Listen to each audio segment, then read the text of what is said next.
Okay, so we've got a pretty packed evening tonight, so we'll get straight into it. So we've got a bit of an overview of some of the things that are happening around the association, which I'll say from the start is not much at this particular stage. Then we've got a bit of a roundup of Australian space news, and we're going to have some expert commentary by Dr. Malcolm Davis, who's piping from Canberra, the Australian Strategic Policy Institute. I hope he's either there or coming on soon. Then I'm going to do a quick overview of the Chinese National Space Program. I'm just going to focus on the human spaceflight angle of it tonight, just for the amount of time we have available and amount of time to prepare. And once again, we'll have some expert commentary by Malcolm on that one as well. Then we switch over to Len. He's going to give us a tribute, an overview of the life of Michael Collins, who passed away sadly quite recently. And that'll be 8:15 to 8:30, and then 8:30 we're going to take a break and come back with a little bit of a look at the Rocket Lab launch anomaly. And Andrew's going to have some things to say. He's going to do an analysis on that. I've also got a video to show on that as well. And then we're going to hand over to Andrew at 9 p.m. and he's going to give us a planetary and space science update. So all in all, a busy night. So let's get started. For those that were in Melbourne or heard about that event in Melbourne, we had a fantastic afternoon a few weeks ago here in Melbourne. We showed the Searching the Skylab, that movie, and fascinating stuff to watch. We do have, the association does have a limited number of Blu-ray discs of that, and they're available to purchase. It's not here at the venue, or if you want to purchase it through the website, you can go ahead and do that and we'll ship it out to you. I think we've got 5 left of those, so if you're interested, jump on quickly. We also have the Australia in Space book by Kerry Doherty. This was released in 2019 for the 50th anniversary of Apollo 11. It's the definitive history of Australia in space, and it goes way back to the Umara and very early days, all the way through to the establishment of the Australian Space Office and then the Australian Space Agency, etc. So it's really quite comprehensive.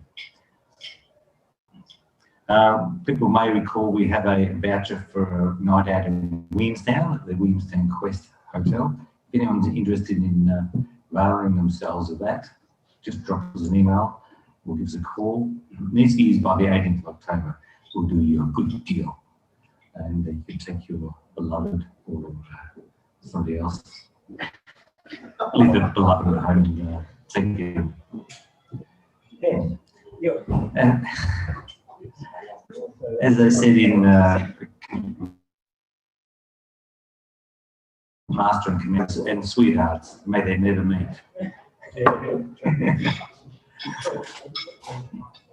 Once again, this is a non-profit space flight institute. No one gets paid here, so we basically survive on our membership. So if you're a member, thank you very much. If you're not a member, we'd love to have you on board. If your membership needs renewing, we'd love you to renew. So you can see Tim here in the room, or go online and pay by your credit card and be involved in all the fun.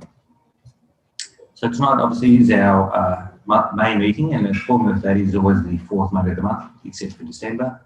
And those dates coming up will be the ones on the screen. So if you're around, come along, join in, etc. So once again, the next meeting is June the 28th, and who knows what this is? Anyone? Anyone? Well, it's Miley Cyrus on the right.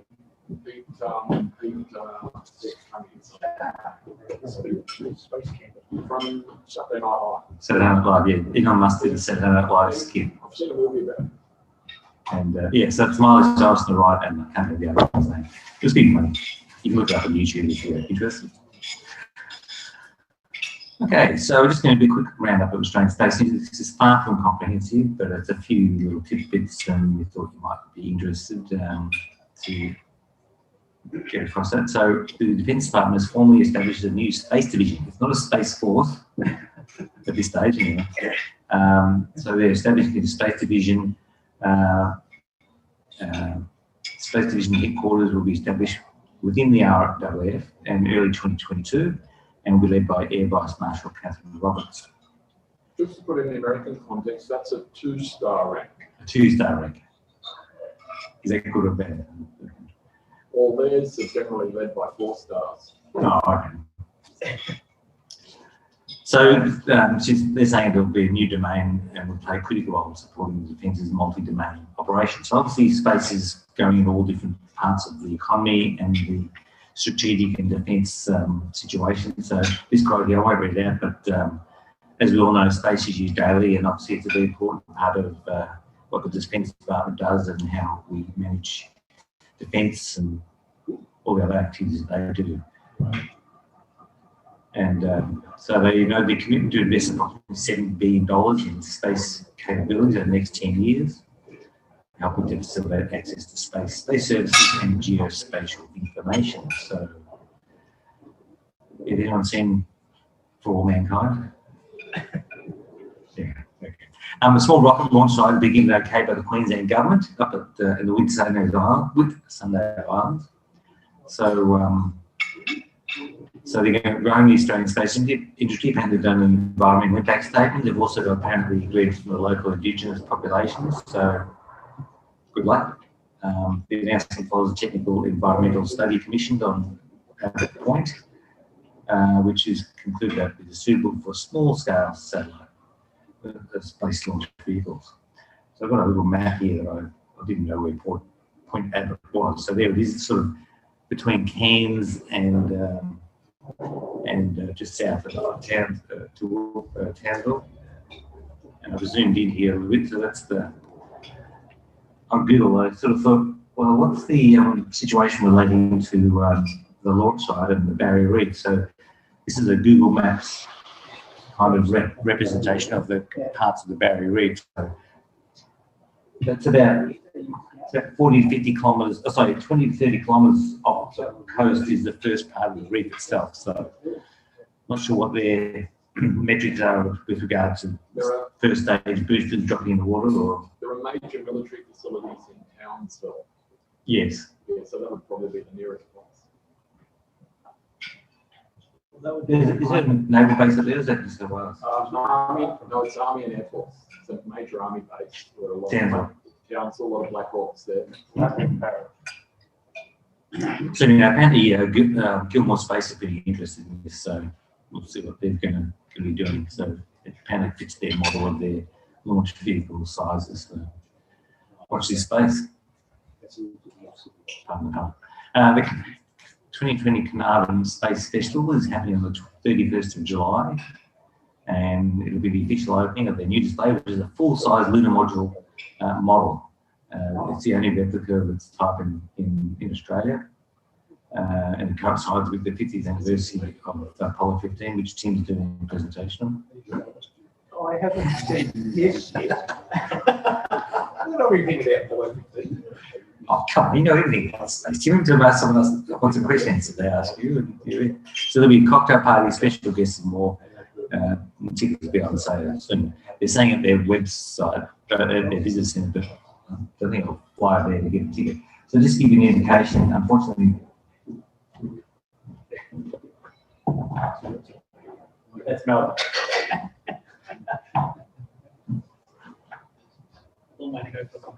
Just roll the bag around. Just turn the bag around. Roll the bag over. Oh, well, yeah. Wrong axis. Yeah, that way. And again. So yeah, it's a few thousand kilometres, but yeah. Virgin Australia flies there. Right, Perth. I hear that, Jane. Jane's the CEO.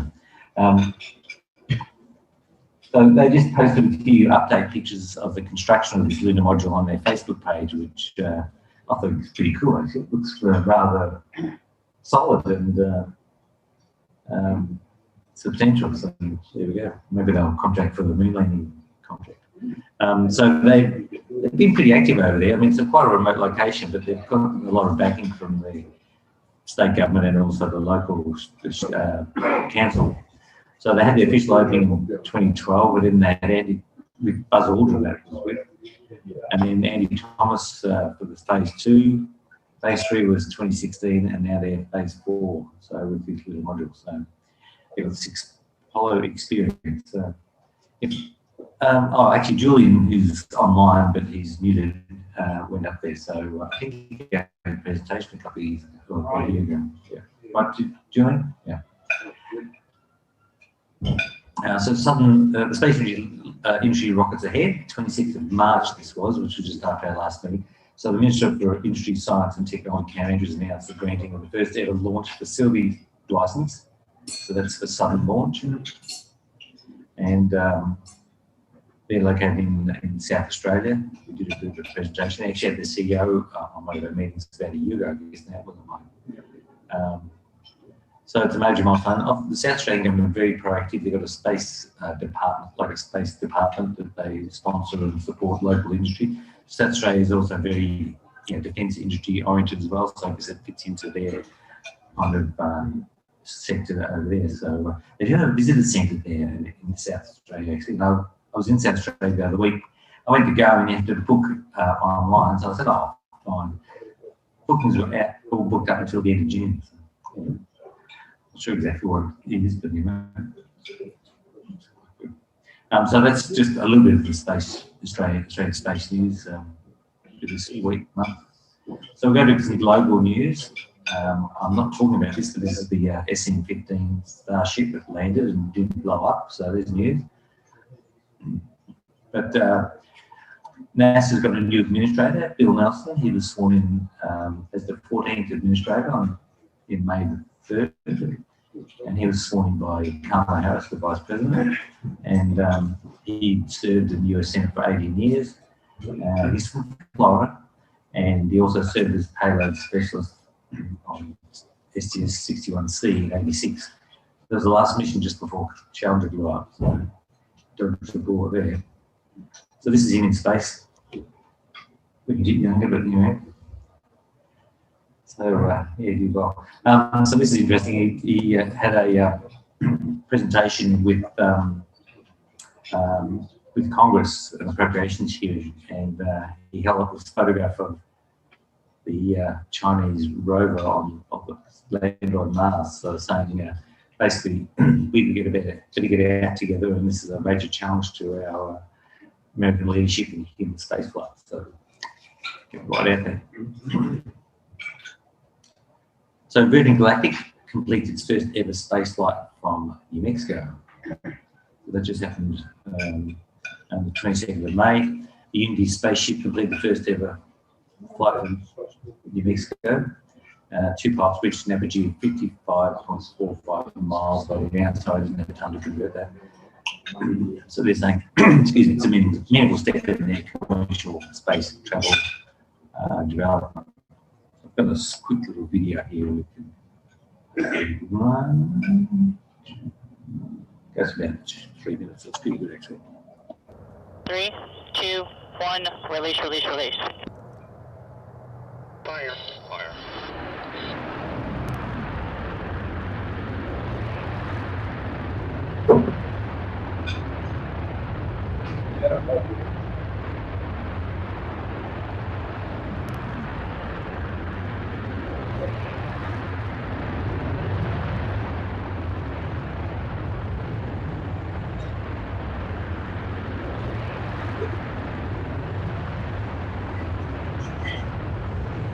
CJ Mac, we showed test points Alpha and Bravo complete. You're going to space.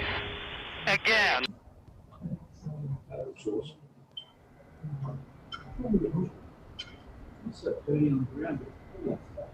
Yeah. Increase in pitch. Wow, look at that view. Gorgeous. Okay, trim is set. Copy. Decrease in pitch. That's a great burn.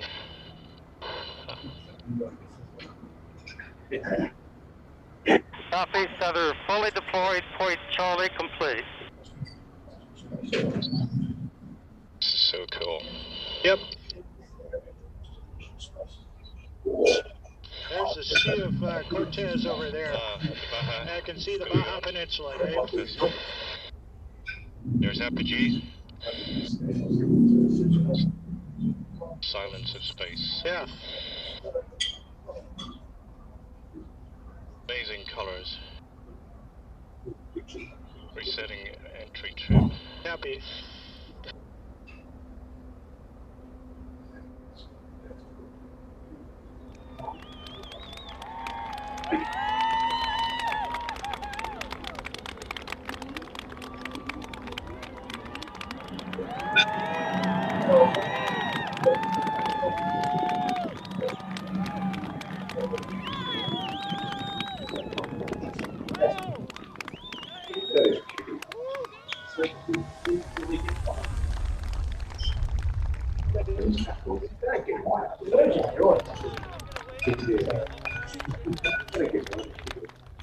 That's fantastic.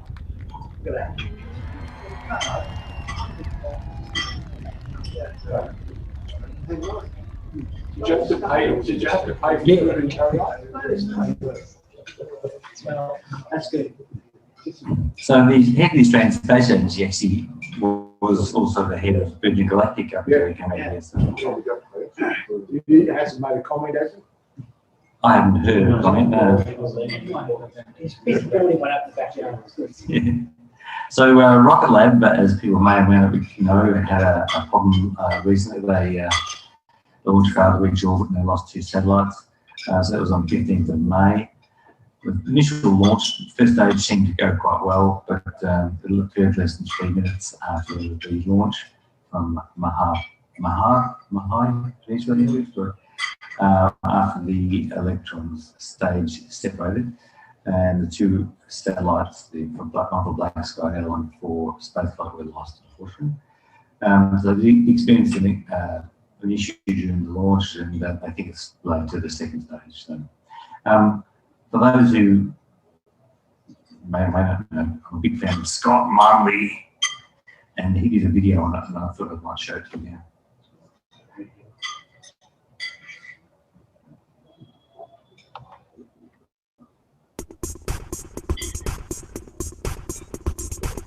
Hello, it's Scott Manley here, and once again I am wearing the dressing gown of doom because some sort of rocket anomaly happened while I slept last night. So yes, around 3 a.m. that was a scheduled liftoff for Rocket Lab's Electron. It would be their 20th launch, a launch nicknamed Running Out of Toes. Number 10 was Running Out of Fingers. It was going to be carrying a pair of black sky satellites, or Earth observation satellites, and the biggest thing we were expecting from this was they were going to attempt to recover the booster stage in the ocean again, and we were hoping to get actually possibly a live feed of the descent.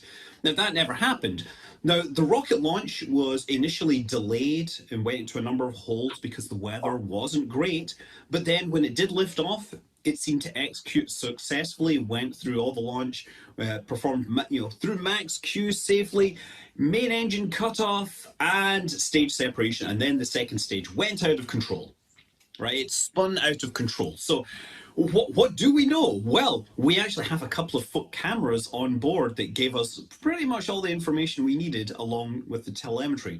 So there was an external camera on the outside of the second stage that looks down, and that showed us most of the video of the launch. Inside the interstage, there was a camera that looks at the rocket nozzle, and we've seen that for most of the flights. Now, the one that looked at the nozzle froze during the stage separation, but the external camera showed a clean stage separation, a little bit of wobble, which is normal, and then as soon as the second stage Rutherford engine fired up, the view just swivels around out of shot, and the thing is spinning, and that's the end of it, right? They can't recover from that. If you look at the telemetry, you can actually see the velocity is sort of wobbling up and down every second or so. So the thing got put into a spin from which it couldn't recover, and they probably just shut down the engine and let it fall into the ocean, rather than let it continue firing its engine and potentially go out of its launch corridor. Now, as for what caused that spin, well, if you look at the camera that was inside the fairing, or sorry, inside the interstage that looked at the nozzle, you can't really see very much. What you can see is that the engine does light, but it doesn't seem to run very long, and it cools down very quickly. But if you actually compare it against the previous launch, which was They Go Up So Fast, and look at the exact position of that engine nozzle, you can see the nozzle is pushed over to the right in the one that launched last night. basically, the second stage steers by gimbaling this nozzle, right? So it can adjust the direction of the thrust. And in this case, it seems to have pushed it all the way over to the right in some sort of technical problem. It could be that they couldn't stop the actuator from moving, then maybe their sensor didn't detect that it had moved all the way. There's one suggestion sometimes that we've seen cases where rockets have had the direction, the connections to adjust the position, reversed, so that it wants to steer to the right, it steers to the left, and that means it steers to the right more and eventually loses control very quickly. I don't think that happened in this case, because if you look at the external camera, the initial wobble carries it in one direction, and then it compensates but spins out of control in the other direction. So that's not what happened, I don't think. So yes, that's unfortunate, because Rocket Lab's Electron has been a very successful small sat launcher, and it's really now getting to a position where it's going to be having some serious competition out there, and they can ill afford to have a failure like this on their chart. Now, on the bright side, Rocket Lab have confirmed that they've got the booster landed safely in the ocean, and they're working on recovery operations right now. I'm not sure what we'll get to see from it, but one thing I do hope to see is the view from the interstage after stage separation, because we got this for the previous recovery, and this was a marvelous piece of video. It looks beautiful watching the rocket separate off cleanly and then light its engine, and you can hear that even although it's near vacuum of space, because of course the rocket exhaust is gas pressure, and that's what's driving the microphones. Now, if they choose to share this, and I'm not sure they will, we would see this thing separate cleanly, and then possibly the nozzle vector over and the thing light up and start spinning out of control. That will probably, I think that would confirm everything we knew, but if they don't want to share it, it would be totally understandable. They are in a commercial organization, and they can ill afford bad news. So Rocket Lab have been hugely successful in the small sat launch market. They are pretty much the de facto launcher for small vehicles now. But there's competitors now coming into this space that have actually succeeded in demonstrating launch capabilities. The Virgin Orbit have done this, and Astra have got so close that everyone expects the next one to actually fly to orbit. So there's competition at the low end of the market. But equally, Rocket Lab are also losing a number of small sat launches to the rideshare option that SpaceX offers.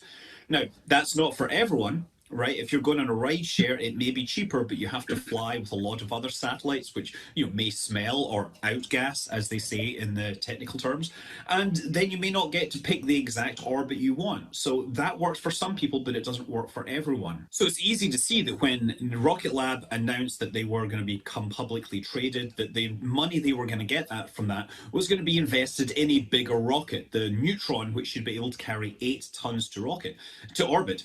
And Rocket Lab also have developed spacecraft buses that can go work in low Earth orbit, or even go to the Moon or Venus. The Photon spacecraft is something that SpaceX doesn't have anything like this for, and it's a very attractive feature if you're wanting to develop sensors to go to either of those destinations. So Rocket Lab is a organization which is pretty well diversified in this front, and I think they're doing great. And it's unfortunate that they've had this this anomaly. We call it an anomaly. When I hear the word anomaly, I think of the Delta II taking off and exploding, and then the voice of the public affairs officer saying, "We've had an anomaly." Yeah, unfortunately you lost that. I really hope the booster comes back and we get to see some more about how that works. Rocket Lab, their booster landing isn't like SpaceX. They ditched the booster, or they detached the second stage at roughly the same time. Oh, and by the way, if you look at the telemetry, somebody pointed out that during the ascent, they throttled back the engines to maintain 3G during the launch last night, whereas previous launches, they've just kept the thing accelerating faster and faster. And I don't know if that's something the customer requested, or if it's something that's being done to perhaps make the re-entry interface a little smoother. But the boosters that Rocket Lab recover, they fall through the atmosphere unprotected. They're not going to do an entry burn to slow them down to make the entry a little less rocky. they use parachutes and then drogue parachutes and then large parachutes to land themselves in the ocean. And if they can demonstrate that it can handle re-entry and be flyable after that, then the next step will be to capture those boosters as they fall with a helicopter so that they don't touch the ocean and so that they are much easier to clean up and reuse. And that would be great. So yeah, I hope that some success comes from this flight for you, Rocket Lab. I'm Scott Manley. Fly safe.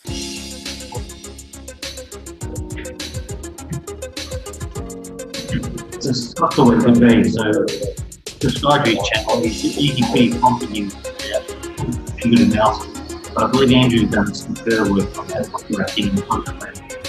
tonight. So Andrew's going to do a presentation on that a bit later on. So we're just now going to move to the second part of the second topic. I just want to do a quick overview of the Chinese human space program. And will we? Yeah, no. Right. Yeah, so, yes, they're listening. So I'm just going to give you a quick part of history of it and apologise for all the pronunciations and I'm going to mess up and anything else that goes wrong. There you go, there's a good, there's a good introduction. So they launched their first satellite in 1973, which was the DFH-1, which is a lot like an early 60 type of satellite that the Americans and the Russians indeed sent up. They did maintain an active uncrewed program. The crewed spaceflight program that was proposed was actually cancelled due to lack of funds and political interest because they were going to do everything back then. They decided in 1978 to pursue a method of sending astronauts to space using the more familiar and to the series of Chinese recovery of reconnaissance satellites derived from ballistic entry capsules. So I think, like many of the the technology at the time, the digital sending down images from space was not really possible. So what everyone was doing back then was sending up film cameras and then basically injecting the film and re-entering it. They were being picked up on the ground. So that's what the Chinese were doing as well. In 1980, they cancelled the program, once again, the human program for German cross-country. So the current program that we're looking at now was really authorised in 1992 by the Standing Committee. That was the Plot Bureau. Plot Bureau. Well, just this college. I just got published. And beginning in 1993 with work. But the plan called for the crew launch in 1999, prior to the new millennium. The Russians assisted them quite a lot. It's pretty obvious they did with the design of their vehicles, etc. And back in 1991, they lectures, briefed the Chinese engineers, potential of their Soyuz spacecraft, and 2-year fellowships between Chinese engineers in Russia, 1994. So this was an early draft drawing of the vehicle they were proposing, as it's very much a Soyuz-shaped design, especially particularly the re-entry vehicle and the androgynous docking system. In September of '94, the Communist Party leader at that point, Jiang Zemin, visited the Russian Flight Control Center and basically struck up an agreement to have a lot of cooperation between the two countries. And a deal was signed in '95 to transfer manned spacecraft technology to China, including the agreement with training cosmonauts and the vision of Soyuz spacecraft and capsules and life support systems and spaceships was done. And we see pretty good evidence of that. So here's a picture of a Soyuz and the Shenzhou vehicle side by side, very, very similar. So they had a 3-phase plan there, launching 2 uncrewed versions of the crewed spacecraft, followed by a crewed spaceflight in 2002. Then through the 2007 series of flights to prove the technology, conduct rendezvous docking, etc. That's a Gemini type program, and operate a 8-ton space lab using basic spacecraft technology.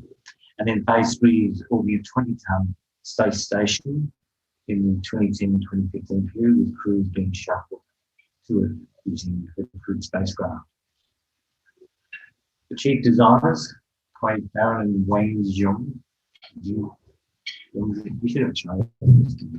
Yeah, first uncrewed flight of the spacecraft was launched in 1999 November, and it was renamed Chengdu from Project 921-1, which is that name was chosen by Zheng. A series of 3 additional uncrewed flights. The Shenzhou re-entry vehicle are larger than the story, about 13% larger, and the low craft will be designed to carry a crew of 4 instead of the Soviet 3. But once again, with the old physical limitations of the astronaut size, as has been experienced in the Soviet. So this is the space suit. On the left-hand side is the Russian so-called space suit, and on the right-hand side the Chinese version of that, very similar, even down to the concept and the boots. So yeah, they borrowed a lot, which is fair enough. Why reinvent the wheel?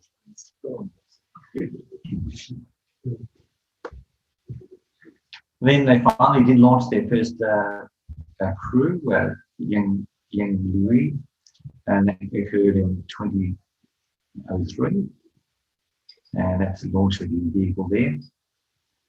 And that was a huge boost for the Chinese people. The fifth launch of Chengdu 5, first to carry human, and that was called in October 2023. So he was in space to the left, and then after he landed on the right hand side. I actually saw that capsule in Hong Kong a couple of years later, which is pretty cool.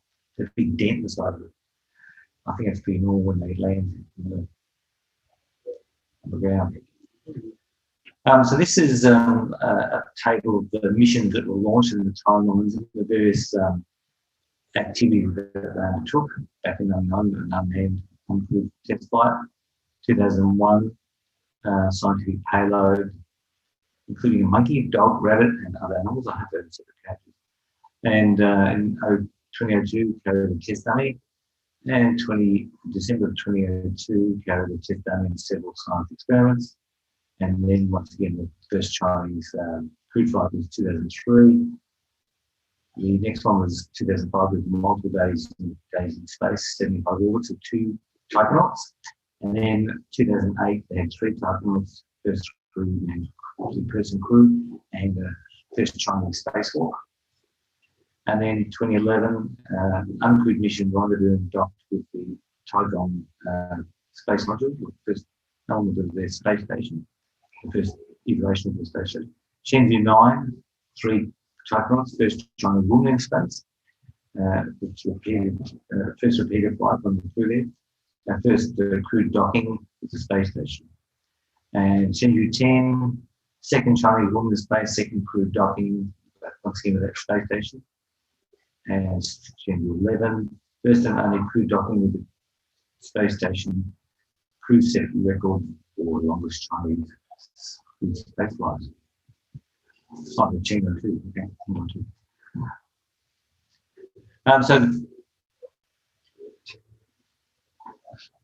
Okay, I've been hacked. No, stand by for hacked big time. Okay, so this is a future mission as it stands at the moment, the projected missions in their manned program. So in June 10, 2021, it's my birthday, the scheduled the Tiny Core module with 3 taikonauts and begin construction of the Chinese space station. Crew's already been selected and will be announced closer to the launch date.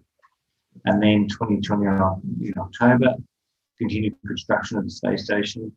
May 2022, continued construction. November 2022 will be the final 4 scheduled crew Shenzhou missions dedicated to completing the construction of the Chinese space station. And 2023 will deliver the first long duration cruise of the Chinese space station. So Interesting.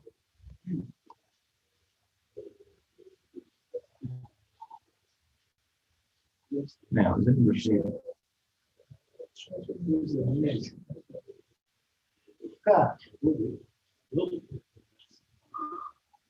It's kind of computer fast. Like that. Okay, so this is what it's supposed to look like when it's complete. Looks a bit like the Soyuz, Mir. Yeah. So it's called 10He, or Harmony of the Heavens. Launched on April 28 on the Long March 5B-Y2 carrier rocket as the first module. And it's a foundation module. Built as the largest spacecraft the nation has developed, 15 meters by 4.2 meters across at the widest point. Massive lift up to 22.5 tons. Space-based construction, the record will require 10 additional launches through 2022. And 4 crewed missions, 4 cargo crewed flights.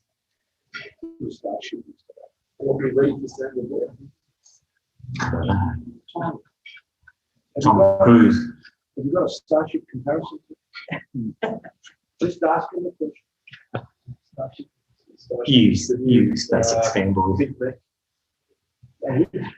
Chinese are listening, by the way. This is Huawei hardware they're using. Yes, they're listening to everything you say. I assume.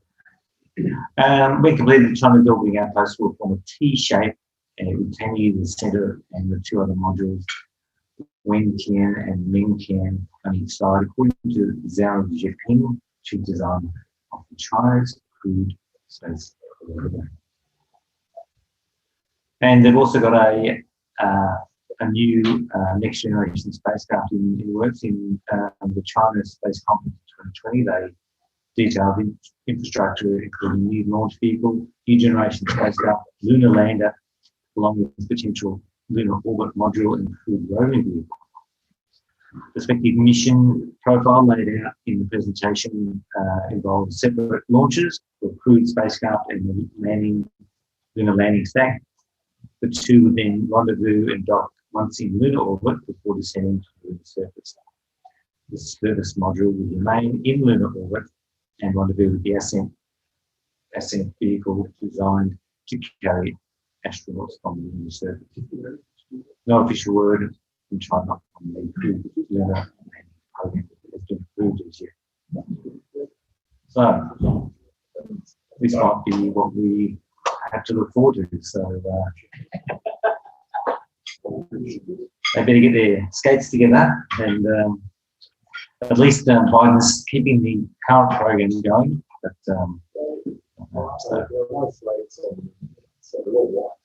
and Nelson is still pushing the 23. Okay, so at this point, I'm going to assume that Malcolm is online. Ashley, can you confirm that? And we're going to hand over to Malcolm Davis. Yeah, I am here. Oh, fantastic. Malcolm, I'll just, you're probably laughing at my presentation and the inaccuracies therein, but anyway, more than welcome to have your commentary and expert opinion. Just a second, I'll bring it up. Just a second, we'll bring it up on the screen so I can see you.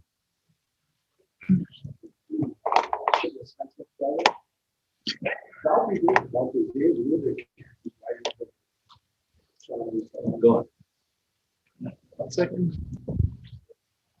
Okay, can you see and hear me? We can, yes. Thank you, Malcolm. Excellent. So Malcolm is at the Australian Strategic Policy Institute in Canberra. Making the main screen.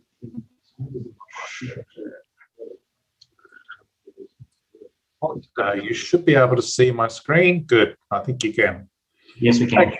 Excellent. Great. Well, thank you, ladies and gentlemen, for having me on board. Why is it saying my screen sharing is paused? Resume share. Okay, there we go. Okay, thank you for having me on board for tonight's meeting. You've already covered some of the material I was going to talk about, so I'll breeze through some of those slides and get on to sort of the so what analysis of what China is doing in space. I think a key thing to think about is what the Chinese talk about it in terms of China's space dream. And this was talked about by President Xi Jinping in 2013 when he said the space dream is part of the dream to make China stronger. With development of space programs, the Chinese people will take bigger strides to explore further into space, exploring the vast universe. Developing space programs and becoming an aerospace power has always been the dream we've been striving for. So everything the Chinese do in space, from the human spaceflight angle that we've already talked about, through to planetary probes, through to military space activities, and even the exploitation of lunar resources, is all about achieving this China space dream that is really focused on making China a comprehensive space power by 2049, to build China into a space power in all respects, and in particular to acquire key technologies and conduct experiments on such technologies to raise our manned spaceflight capacity, laying a foundation for exploring and developing cislunar space. So they're focused very much on the moon, although their current activities are focused on low Earth orbit with the Chinese space station. They have their sights set on the moon and having a presence on the moon and in cislunar space, not just for planting flags and leaving footprints in the lunar regolith, but also for exploiting lunar resources for economic and strategic purposes. So they see very much in terms of an astro-strategic future, in terms of the China space dream is linked very much to the broader China dream, which focuses on a rejuvenated China that is at the center of a Sino-centric world order. And so the next 28 years in achieving this will be really critical for the Chinese. This year is the 100th anniversary of the founding of the Chinese Communist Party. 2049 is the 100th year anniversary of the founding of the People's Republic of China. So between these two crucial dates is the make or break period for the Chinese space program. They're obviously engaged in planetary missions. We've seen lunar exploration. We've seen probes to Mars now with Zhurong, but they're also doing a lot of activities in terms of military space capabilities and obviously human spaceflight. There's also a private sector that's emerging in China that I think is really important and has been active since President Xi announced that it was okay to start establishing a commercial sector in China for space. And the ultimate goal, I think, is for China by 2049 to establish a Chinese-led space order that ultimately replaces the US-led space order. So the question that we have to ask ourselves is, how should we respond to those space ambitions? Just quickly run through some of the key developments. More recently, we've seen the China Lunar Exploration Program that's now in its third phase. A number of landers and rovers have been dispatched to the moon, the most recent being Chang'e 4 to the far side on 12th of December 2018, and Chang'e 5 doing a sample return mission on 1st of December 2020. There is a series of future Chang'e missions going forward, another lunar sample return from the South Pole sometime by 2023-24, and then two really interesting missions. Chang'e 7 will be a complex mission incorporating a rover and also a flying vehicle to do a comprehensive exploration of the lunar South Pole and a sample return. And then Chang'e 8 by 2027 will deploy to the lunar South Pole to test in situ resource utilization and do 3D printing. All of that is leading up to establishing a robotic lunar base at the lunar South Pole. That's key in terms of establishing the framework for ultimately taikonauts on the lunar surface sometime in the mid-2030s. We've also seen, obviously, at Mars, Tianwen-1 and the Zhurong rover, which has touched down at Utopia Planitia. And you've got the photo there of Zhurong rolling off the lander and is now set to do roving around Utopia Planitia to do survey of the environment, and also in particular to hunt for water ice underneath the ground. Chinese space station is now beginning to be assembled. We had the launch of Tianhe-1, which is the core module you see there on the left of the screen. I think you should be able to see my mouse pointer on the screen.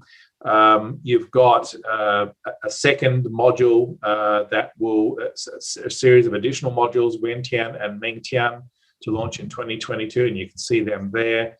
And then you'll have a space telescope called Zhuntian, which will launch as a free flyer to operate near the Chinese space station by 2024. But the goal is to complete the space station by the end of 2022. And this is what it looks like with the core module, the Tianhe 1, and then the 2 experimental modules, and then a cargo spaceship. They tried to launch a cargo spaceship earlier this month, but it was scrubbed. So that mission is still yet to fly. But the whole point is to establish this space station, a total weight of around 60 tons that can take between 3 and 6 astronauts at any particular time. But the important thing about the Chinese space station is not the hardware. It's about the soft power implications of the Chinese space station. The Chinese see the Chinese space station as their stepping stone ultimately to a more ambitious human spaceflight program that ultimately leads to them establishing a human presence on the lunar surface by the mid-2030s. Now, it's important to note that for the moment, the Americans remain committed with Project Artemis to getting astronauts back onto the lunar surface sometime in this decade. I don't think it will be 2024. I think it'll be later in the decade. But the Biden administration at the moment is saying we are sticking with Artemis. Whether that holds through to the next administration or subsequent administrations will depend an awful lot on how the US economy fares, what happens with the COVID pandemic. If that takes a turn for the reverse, then that could put in danger some spending plans, international developments in terms of US commitments. But for the moment, the news is that the Americans are committed to Artemis. So the Americans will beat the Chinese to the lunar surface. That's very clear. I don't think the notion of a space race between China and the United States is accurate in that sense. There is no race. The Americans are going to get there first. But I don't think the Chinese are that focused on getting there ahead of the Americans. I think their focus is on building a long-term presence on and around the moon that ultimately can contribute towards them achieving the China space dream. And so really what matters more is the soft power implications of things like the Chinese space station and ultimately their automated science station on the lunar surface. It's that soft power aspect that boosts China's prestige and also allows other states to align with China in supporting China's ambitions that I think really is the prize here. So the CSS, the Chinese space station, is really about establishing a presence in low Earth orbit that ultimately will exceed the life of the International Space Station, leading to the Chinese space station replacing the International Space Station as the only orbital platform. If certainly the ISS isn't extended beyond 2024 or isn't replaced, then that will be the situation, which would have huge implications in terms of international perceptions. It would reinforce the perception of China achieving its space dream as a leading rising power in all respects, whilst at the same time suggesting the US leadership in space is disappearing. And Bill Nelson, you pointed out about him making a point about the Mars rover Zhurong. I think the more important indicator is the Chinese space station, and ultimately where that leads, of course, is the moon. That MOU between China and Russia on space cooperation extending from the CSS to lunar activities in that sense is highly significant. So let's look at where that leads us. At the moment, as you note, there's no formal commitment that has been declared about a human lunar exploration program. But there's every indication that the Chinese are laying the groundwork for a future presence on the lunar surface. On 9th of March 2021, the Chinese and the Russians signed an MOU on establishing a robotic lunar exploration base. They call it the International Lunar Research Station.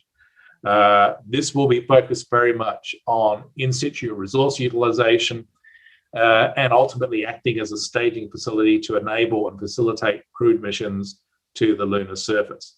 It also, as I said, contributes to that goal of getting states to realign to China and away from the United States. For decades now, Russia and the US have cooperated on the ISS, and now Russia has indicated that it is pulling out of supporting the ISS and instead is going over to China with this MOU on the International Lunar Research Station. So that's really significant in an astrostrategic sense, because what it's really about is building up China's leadership credibility in the eyes of the international community and ultimately diminishing US leadership. And it's also important that that lunar research station is going to be located very close to where it's likely the US will focus its lunar surface activities in the later series of Artemis landings, particularly to establish a permanent human presence on the lunar surface. So you're going to have essentially a US-led facility that will be established later in the decade on the moon, very close to a Chinese and a Russian facility in the same location. And that suggests some interesting challenges in terms of potential for competition, particularly over resources. So there's a soft power aspect that's really important here. The International Lunar Research Station, in my opinion, should be seen in a similar context to the Chinese space station in terms of its soft power benefits and as a means to compete with US-led Artemis missions. So there is sort of some debate, over whether this aspect of competition on the moon, some people call it the high frontier. Some people disagree with that term, but this competition, is it overhyped? Is it something that we need to be worried about? I don't think it's necessarily implying a military conflict on the lunar surface, the sort of thing you do see in For All Mankind. But it does imply astrostrategic competition for influence and prestige and ultimately soft power. And I think that's significant. We need to be thinking about how we respond to that. The International Lunar Research Station, as it's currently being configured and thought about, also is obviously focused very much on ISRU, in situ resource utilization. And that opens up some even more ambitious goals for the Chinese, including, and I would emphasize here, space-based solar power satellites and space manufacturing. I think the space-based solar power is really significant because the Chinese are aiming to demonstrate wireless power beaming this year, which is a key technology for space-based solar power satellites. I've written a piece about this in the ASPI Strategist some time back, and my finding was that if the Chinese could establish space-based solar power as an actual capability, then they could very quickly dominate a global market in terms of space-based solar power over and above the Americans. But of course, to really do that, they have to have access to lunar resources to build the things. And so that's where that competition of resources could come in. The Americans have established the Artemis Accords. China and Russia haven't been invited to sign those, but they haven't shown an interest in signing them either. So it does raise the interesting question is, are they going to go for an alternative approach to space resource utilization that maybe challenges US and allied interests up there? Thinking about the astrostrategic geography of space, it's very interesting, this quote from Ye Peijian, who's the head of the Chinese, he was head of Chinese lunar exploration program in 2017. He said, the universe is an ocean, the moon is the Diaoyu Islands, Mars is Hongyan Island. If we don't go there now, even though we're capable of doing so, then we will be blamed by our descendants. If others go there, then they will take over and you won't be able to go even if you want to. This is reason enough. So although the Chinese are doing science on the moon with the U-2 rovers and their Chang'e landers, there's also a soft power and astrostrategic dimension and a national prestige aspect, with Chang'e 4, for example, landing on the far side in January 2019, something the Americans have never done, okay, even with Apollo. There's a debate in space policy circles about a high ground. Some people oppose it as a concept, say that it's a meaningless concept. When you look at this diagram in terms of gravity wells, though, I think that there's more to the high ground concept than a lot of people would suggest.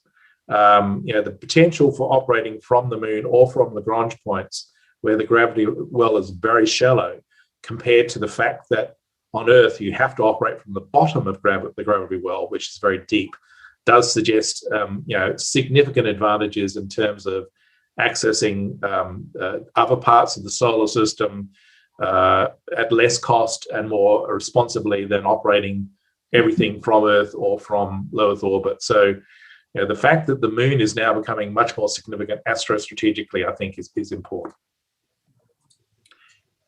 Let me now turn to the private sector. This is something new. Xi Jinping opened up China's private sector in space in 2014 because he recognized that China's state-owned enterprises couldn't easily compete with the rapid growth and the innovative aspects of Western private space companies like SpaceX and Blue Origin and many others. So he basically made the decision, let's open up a private sector for space in 2014. Certainly, it has received substantial assistance from the Chinese government and also through foreign investment. But you could make the same case with SpaceX and NASA. So there is a second element to the competition there. In addition to the state versus state side of things, you are seeing the growth of a private sector in China that will compete directly with Western and in particular US private sector space. And that's really significant. Once they start to get momentum, once they start to see success, particularly in terms of the launch side of things, I think that you will see, it'll be very interesting to see how the American government then responds to that in terms of supporting their private sector. And so you could have a second element in terms of competition between Western private space companies and Chinese private space companies. And you can see on that diagram there that the various different private space companies that have emerged as of June 2019. And there's in 2018 overview of how that ecosystem pans out. I'll send Peter a copy of my presentation so that you can all have this. They say that imitation is a serious form of flattery. It's very interesting that in April, the Chinese Academy of Launch Vehicle Technology highlighted this concept, which was essentially a copy of the Starship Super Heavy vehicle. It's fully reusable. The Chinese are interested in pursuing development of this. So, the SpaceX will successfully test Starship and Super Heavy, get it flying orbital, I'm sure, this year sometime. I would expect the Chinese to be hot on their heels in terms of developing their own capability, because the Chinese recognize the importance of reusability in terms of space access. And taking that one step further and doing something that we have yet to do is the Chinese Tingyun project, which is an aerospace plane, a dual stage to orbit aerospace plane that is launched off the back of a high-speed vehicle in the upper atmosphere, flies into space, delivers a payload or does some other activity, and then lands and is reusable. So this is a fully reusable two-stage to orbit vehicle. The Chinese are thinking in terms of a test flight for this in 2025. Space is an operational domain. Turning to the military side of things here, the Chinese are developing a full range of satellites for military purposes. Beidou is critical in this regard in supporting positioning, navigation, and timing for the PLA. Obviously, their reconnaissance satellites and communication satellites are also vital in that regard. But they see space very much as an operational domain, and are developing a range of counter space capabilities that can threaten our access to critical space support in a crisis. The PLA rocket forces operate now as many as 3 direct ascent ASAT types that can threaten our satellites in LEO. And the Chinese have demonstrated both direct ascent and co-orbital counter space potential out to GEO. But I think more significant are the soft kill capabilities that can threaten satellites in orbit without necessarily creating massive clouds of space debris that threaten space access to everyone. The key point I want to make there, though, is that Chinese counter space capabilities are real. They're not some threat off in the future. This is the prospect of a space Pearl Harbor in a crisis, I think, is a serious risk. And that's important because of how we rely on space systems to function. And I'm sure you're familiar with this, so I won't labor this slide. But essentially, without space capabilities, we can't do any of these critical functions. We're deaf, dumb, and blind. We can't fight in a joint integrated manner. And the chances of us taking heavy casualties and suffering defeat in war is much increased. So the Chinese understand that space, in every respect, I think, is a critical center of gravity for our approach to war. Now, let me finish by turning to Australia's response in space. How should we respond to the challenge that we're now seeing, not only in terms of the military systems the Chinese developing in space, but also the soft power space competition that I talked about earlier? In terms of the military systems, I think the first thing we need to do is strengthen credible deterrence by denial, make it more difficult for an adversary like China to be able to use those space capabilities, those counter space capabilities to threaten our satellites. And that can be achieved through building resilient space capability. So rather than having a small number of satellites, we augment those satellites with a larger number of smaller satellites. We disaggregate space functions across networked constellations, and we have the ability to rapidly reconstitute. And that's where I think Australia's space sector can really come to the fore, because our ability to build small satellites and also launch them on Australian launch vehicles from Australian launch sites rapidly is going to be key if we want to burden share in orbit to a greater degree. We also need to think about defensive and offensive space control to strengthen that deterrence. When Air Marshal Mel Hupfield announced the formation of the Space Division, he made it clear that the words he used was, we're not going to militarize space. Well, space has been militarized since the dawn of the space age, in the sense that we've had satellites there since the 60s that have been supporting military activities on the ground.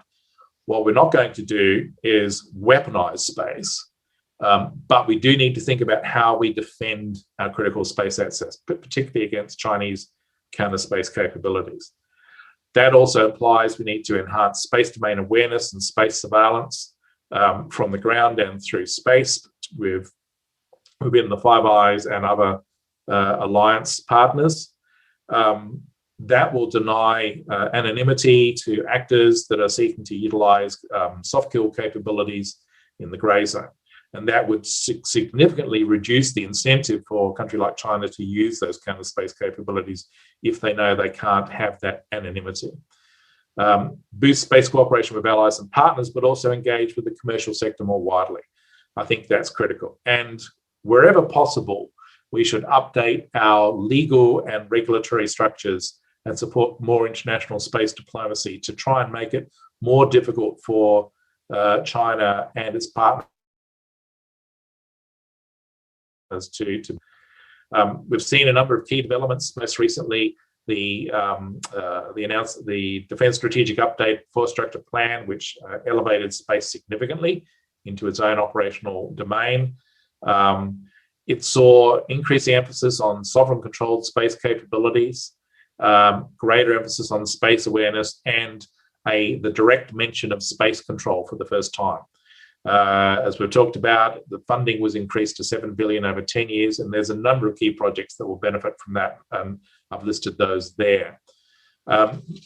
There's also a space domain review that's underway. That'll be finalised by late 2021, early 2022. The key issue coming out of that is it has to define ADF space strategy. We don't have an ADF space strategy at the moment. We have a classified document, but really it's not a strategy per se in terms of something that can guide national activity. So we need a proper ADF space strategy that can clarify, in particular, the ADF's approach to space control. Most recently, we've had the establishment of the Defence Space Division to be headquartered in the RAAF, with the naming of Air Vice Marshal Kath Roberts as its inaugural head. This is in effect an ADF Space Command. It's a really positive step forward in terms of concentrating all our space professional expertise and having a coherent approach to space policy. It's not a space force like the Americans. It's something that's focused very much on policy and capability development in a coherent manner. But I do think it is critical for us to deepen ties with the US Space Force and with the US Air Force Space Command, as well as with other partners through the Five Eyes and also with Japan. So where do we go from here to finish up?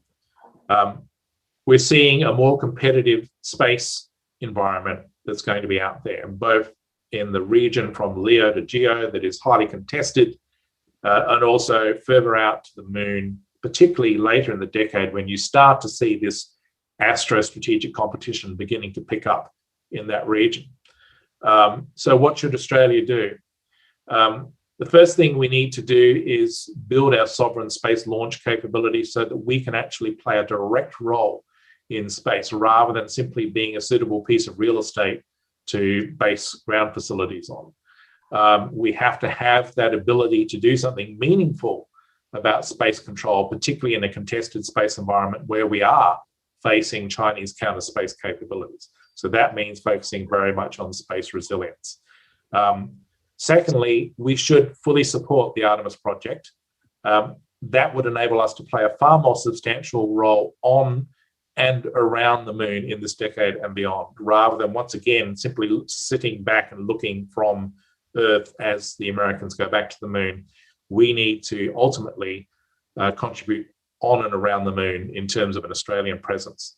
As signatories to the Artemis Accords, that gives us a direct opportunity to be part of US space activities on the lunar surface, including for in situ resource utilization that is going to be so crucial to sustain and enable a future exploration of the solar system.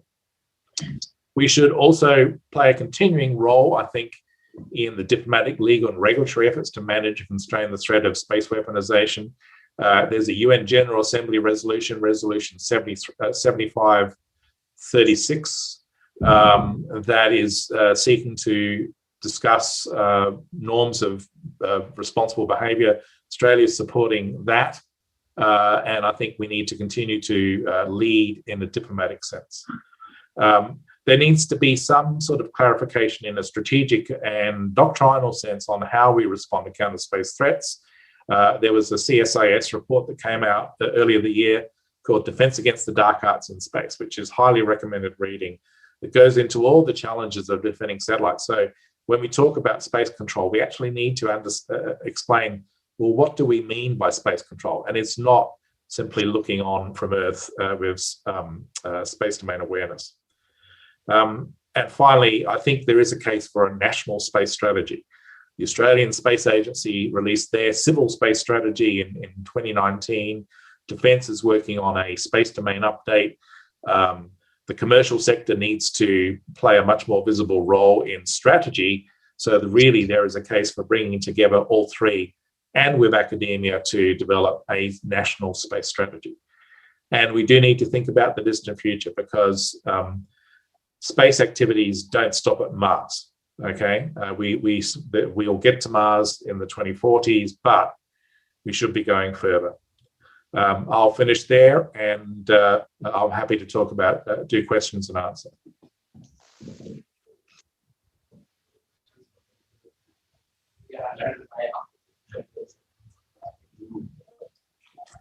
Stand by.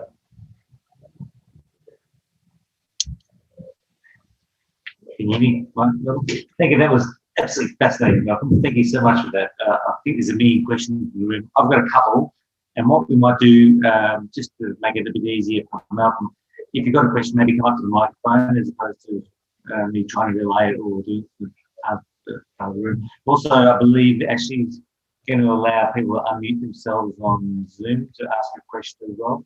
But we'll go for initially with the people in the room, as I've got two quick questions. One, did the Chinese sign up to that the UN space agreement where no country can claim another part of the solar system?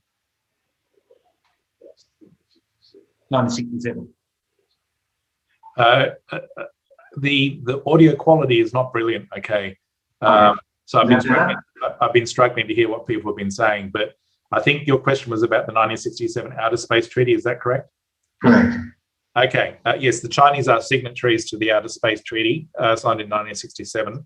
Now, the key thing with the OST is that it prohibits the deployment of weapons of mass destruction in space. So obviously there we're talking nuclear, because chem and bio really would have no role in space. So no nukes in space, but it also prevents states from claiming territory in space. So in other words, the Chinese, according to the Outer Space Treaty, can't claim parts of the moon, or can't claim the moon, or can't claim an asteroid. That's prohibited against the Outer Space Treaty. If they did that, they'd violate it. Having said that, there are loopholes or grey areas within the OST whereby the Chinese could put a commercial base on the lunar surface with the purpose of extracting resources. That base, quite legitimately, could be staffed by PLA officers. And the Outer Space Treaty is vague in terms of defining what is military purposes, because the Outer Space Treaty says you can't use the moon or other celestial bodies for military purposes, but it's very vague in defining that. So I think that one of the efforts that's currently underway internationally is to try and establish, firstly, regulatory arrangements that make it more difficult to weaponize space, but secondly, establish norms of responsible behavior that then set the ground for something more, for new law or new regulatory arrangements that tighten the legal aspects of space and fill some of the gaps. And we would hope that the Chinese and the Russians would be on board with that. And the Artemis Accords, in part, are an effort to try and strengthen those foundations. But as I said, the Chinese have yet to sign up to the Artemis Accords, and they could be off to do their own thing. So I think that promoting legal, diplomatic, and regulatory efforts to strengthen arrangements is a very good thing. We need to maximize our efforts there, but we cannot basically invest in a strategy of hope. We need to back up those legal aspects with, credible deterrence in space. My second question, and I hope you can hear me, is you talked about anti-satellite, anti-space asset technologies that the Chinese may want to have. Do we know if they've got any actual weapons in space, or is it all ground-based type of technologies? Yeah, the current indications are that they have three different types of direct ascent ASATs that are essentially missiles that can be launched from the ground up into space and collide with a target satellite. And those are operated by the PLA rocket forces. They have tested technology for such weapons being used all the way up to GEO, but they haven't actually deployed such technology. So at the moment, they can only threaten satellites in LEO with those direct ascent ASATs. They have also tested technologies that would be suitable for co-orbital ASATs. Once again, what they've done is they've deployed satellites that approach their own satellites to test out what's known as rendezvous and proximity operations. So they're demonstrating those technologies that could, one day enable them to use co-orbital ASATs that could then approach one of our satellites and disable it. And we do know that they have ground-based counter space systems such as cyber and laser dazzling and uplink and downlink jamming. But there's no indication at this point in time that they actually have ASAT weapons deployed in space. Fantastic. I'll have the floor here. Has anyone got any questions about that? Yes, sir? I've got one. Come on here. It's a lot easier to be related. Just introduce yourself.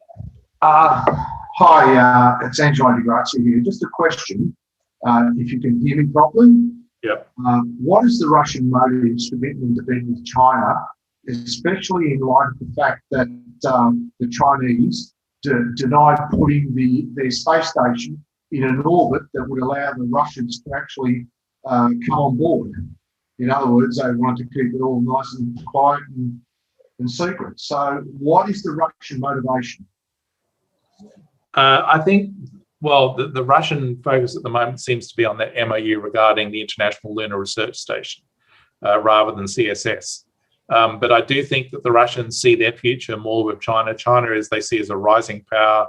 The enemy of my enemy is my friend type thinking. They see the US as maybe a waning power. And so they see an opportunity here to hitch their star to China's rise. I think that the Russians, from their perspective, they don't want to be relying on the Americans so much.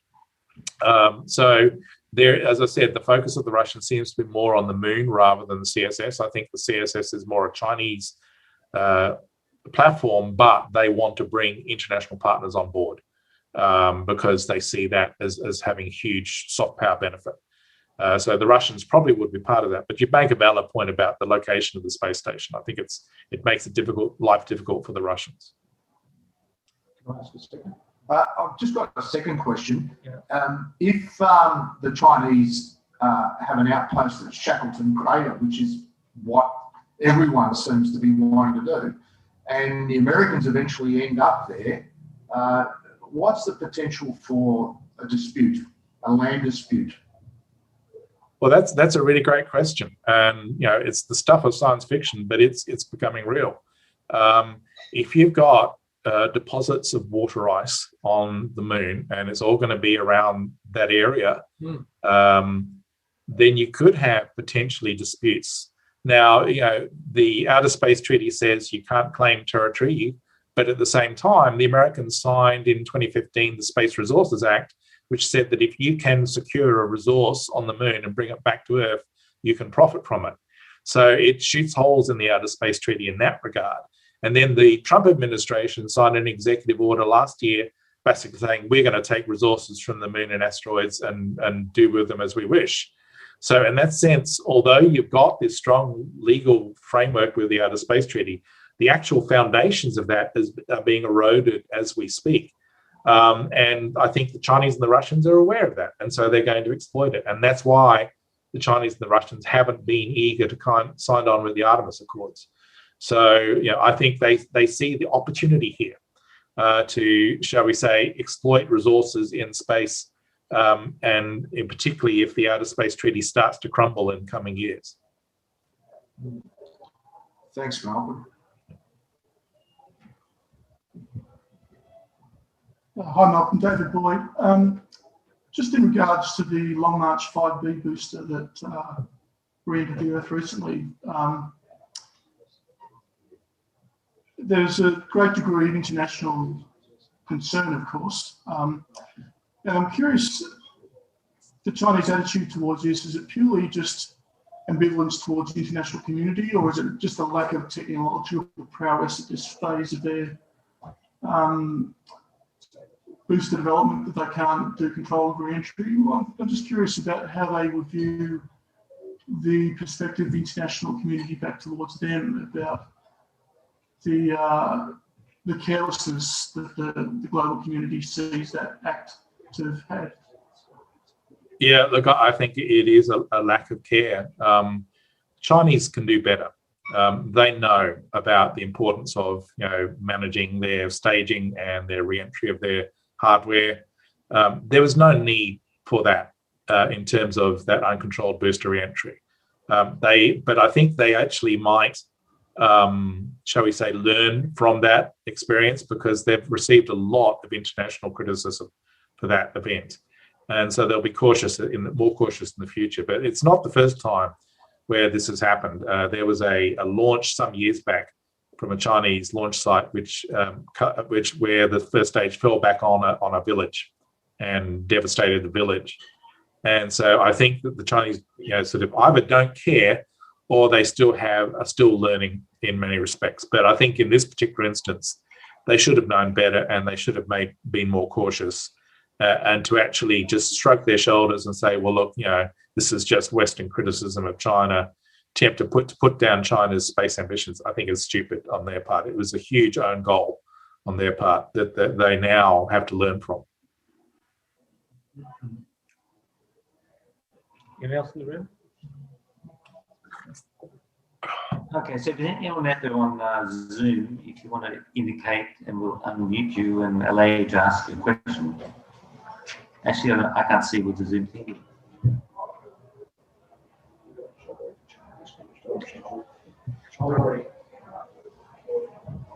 While we're waiting for that, I lost my train of thought, sorry, no.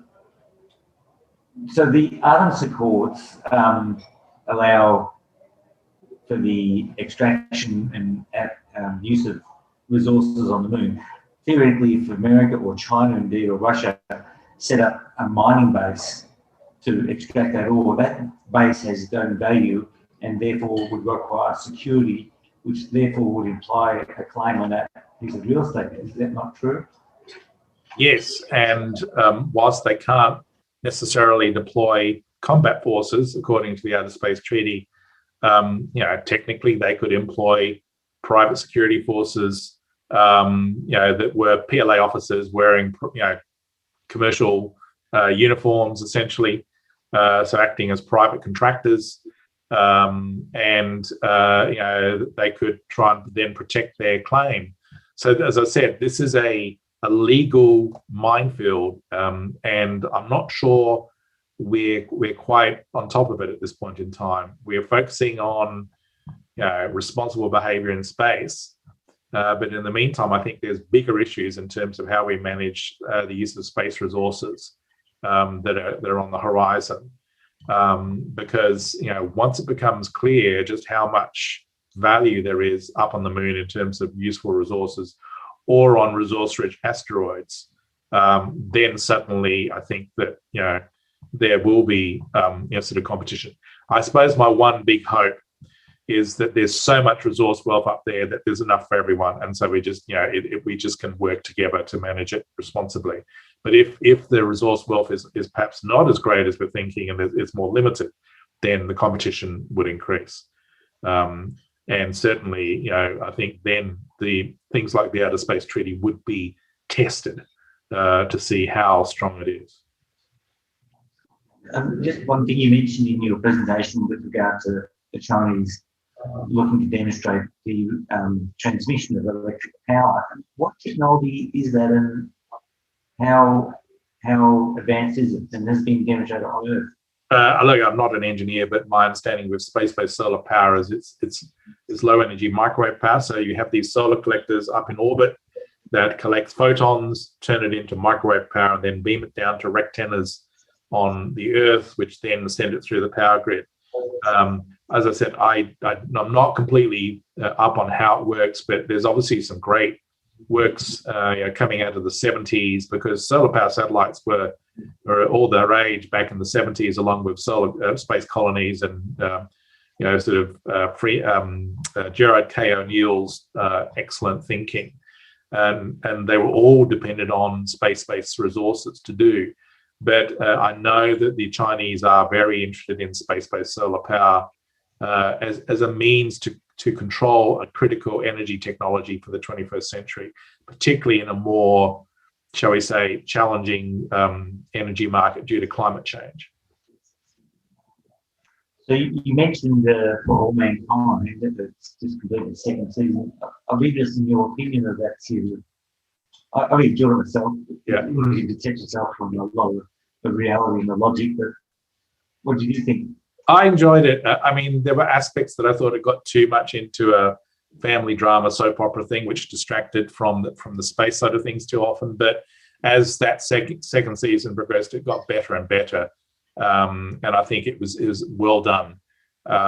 So in terms of a space drama and set in the here and now, it's very good. I highly recommend it. But if you really want to think distant about the future, I would have to say The Expanse is probably my favorite show, because it just shows 200 years from now where major actors could be in terms of competition over location in the solar system and resource wealth and all of that sort of stuff.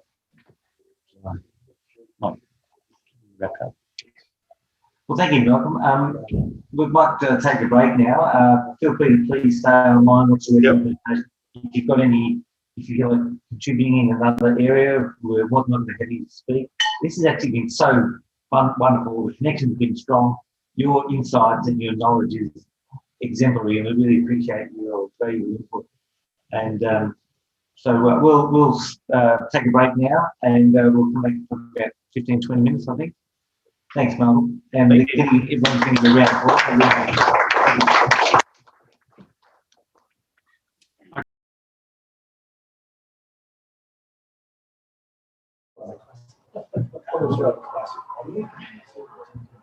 Is that ours in minutes? Okay, everyone, welcome back. We've got a second half of our evening tonight, and thank goodness you won't have to listen to me talking anymore. We do have Len Halpern, Dr. Len Halpern. He's a long-time member of the association. I think he's probably the longest member in the room tonight here.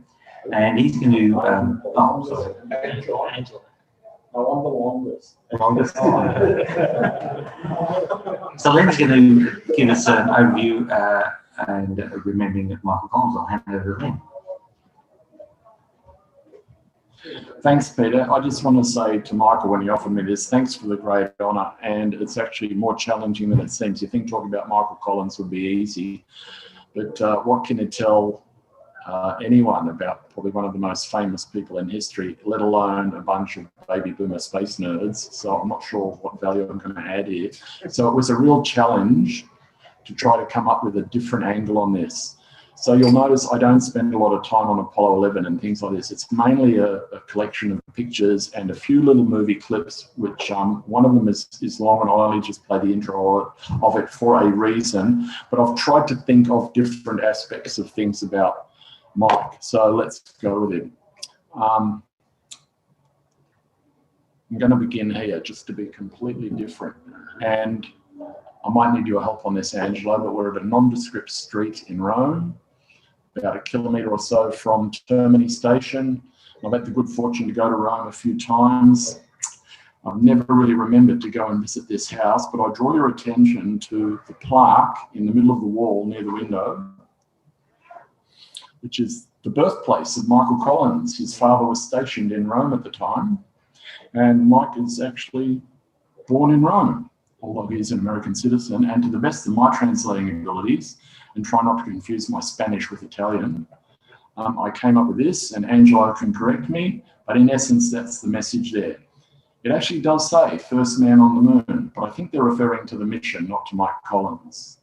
So on my next trip, should that ever come about, and I have been vaccinated, I will make an effort this time to go and visit that and take a photo there. All right. Is that okay, Angelo? No, that was good. Pretty close. Okay. So I've broken it down into a collection of pictures of various types of things, but just a few little notes here.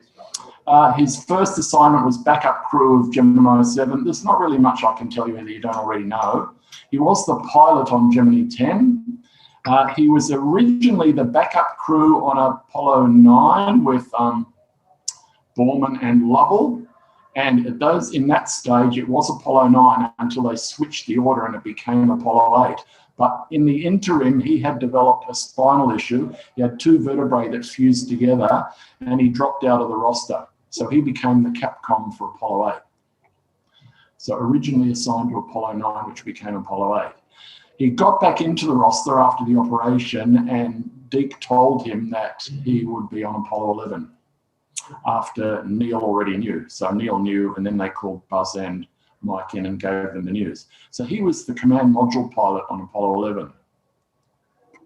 Trivia question, and since I did this, I've done some more research, I'm going to have to update it. When I was at Space Fest in 2016, Al Warden, who became my best friend at that meeting, told me there's the Unofficial Society of Command Module Pilots. How many members were there and how many are still alive? And I have to update this answer because I think I'm wrong by one. So I'll let you have a think about that. 5, 4, 3, 2, 1. Now I'm going on who was assigned the middle seat under the title Command Module Pilot. Apollo 1 didn't. They were just called crew members. And the 3 Skylabs were not. But it turns out that in Apollo Soyuz that Vance Brand was designated the command module pilot. So the answer is 4. Jim Lovell, Apollo 8, Dave Scott, Apollo 9, Ken Mattingly, Apollo 16, and Vance Brand, Apollo Soyuz are the surviving members of the Society of Command Module Pilots.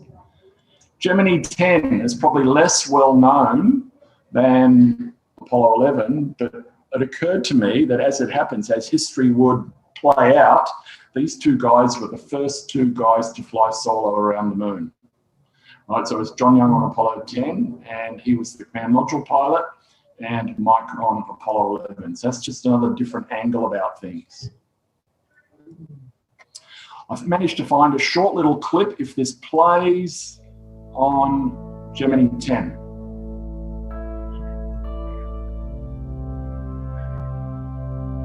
This is actual in-cockpit views. John Young.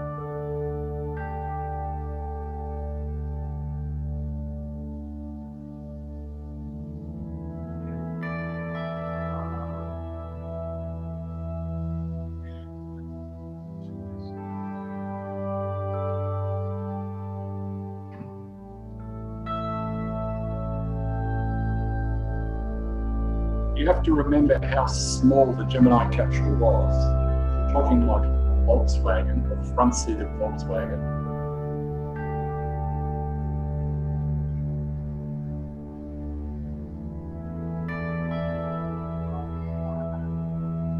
Having a snooze. Okay, let's move on from that. Next. Apollo 11. As I said, not a lot here. Tried to look for photos that were less well known, but this turns out to be similar to the one that was in the advertisement for this talk. So that's in the command module SIM at Houston. Then I thought, let's go straight to the end of the mission, and remember that they came and toured Australia. So there's a photograph of Mike Collins in Australia, and it was October 69. So that's in Elizabeth Street towards Hyde Park. Mike on the left, of course, as we're looking at it. And then the way they came through, they basically did Australia in a day with a couple of hours in Perth and then flying over to Sydney. So I found this little clip from Perth. I've got to go back, hang on.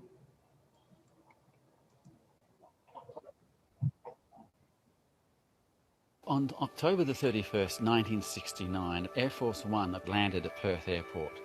On board was Apollo 11 astronauts, Michael Collins, Buzz Aldrin and Neil Armstrong. And they were here as part of the Apollo 11 Goodwill Tour. This was an extraordinary event. People lined up along the streets from Perth Airport, the Great Eastern Highway, the Causeway, all the way to the Esplanade. Everything was closed from 12 o'clock onwards, so public servants had given the rest of the day off, schools were closed, banks were closed. Everybody had the opportunity to see their heroes driving by. There were children and families lining the streets. And as they were going by, you would see children up trees holding banners of welcome for the astronauts. There was security, there were police there, but the crowd was so big that the police basically gave up and went with the crowd. There was just so many people, and they were excited, they were happy. I've been here a few times before, up there, never this close, and it's a genuine pleasure for me. As soon as Michael Collins stood up, there was almost simultaneous roar of happy birthday for him, because it happened to be his birthday when he arrived.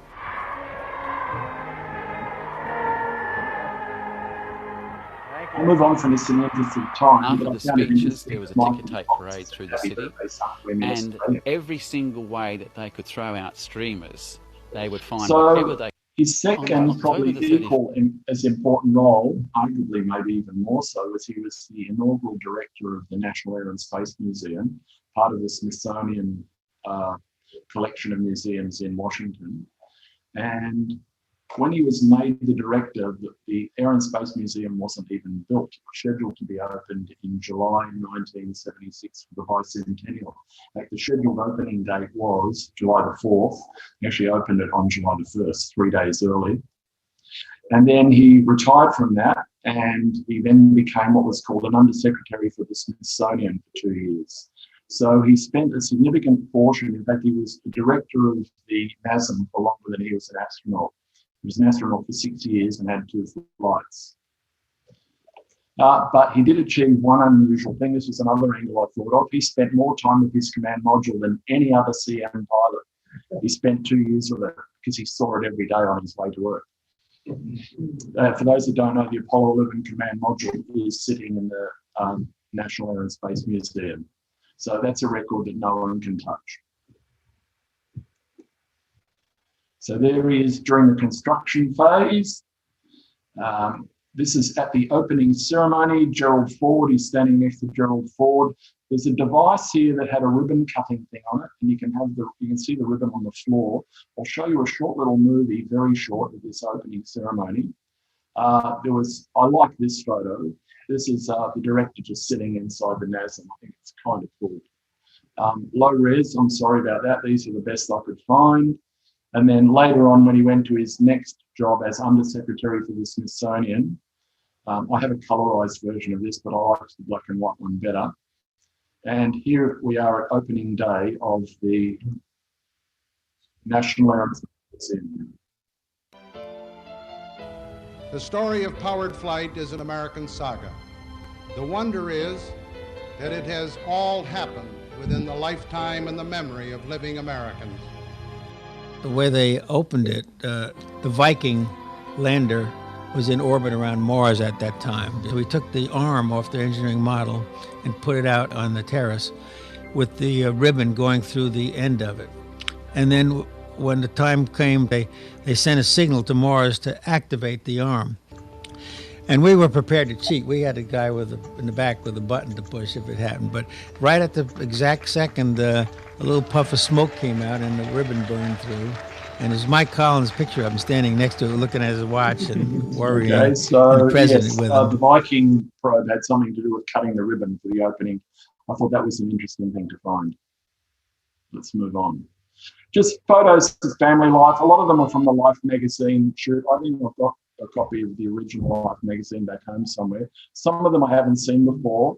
One of my favorite ones is this one. Just how absolutely normal it is. A pretty, nondescript sort of backyard with the swing set that we all had in the 60s. It's kind of my favorite photo. 3 kids, Kath, Anne, and Michael. And there he is. I think this was taken in front of the Apollo 11 command module in 2016. And on the right is Kath. And on the left is Anne. Kath is the older sister. She's still with us, obviously. And she's a friend of Rick Armstrong's. She's also done a bit of TV work. I think she's been an actress on TV. So, yeah. Now, I've got a little short movie clip here.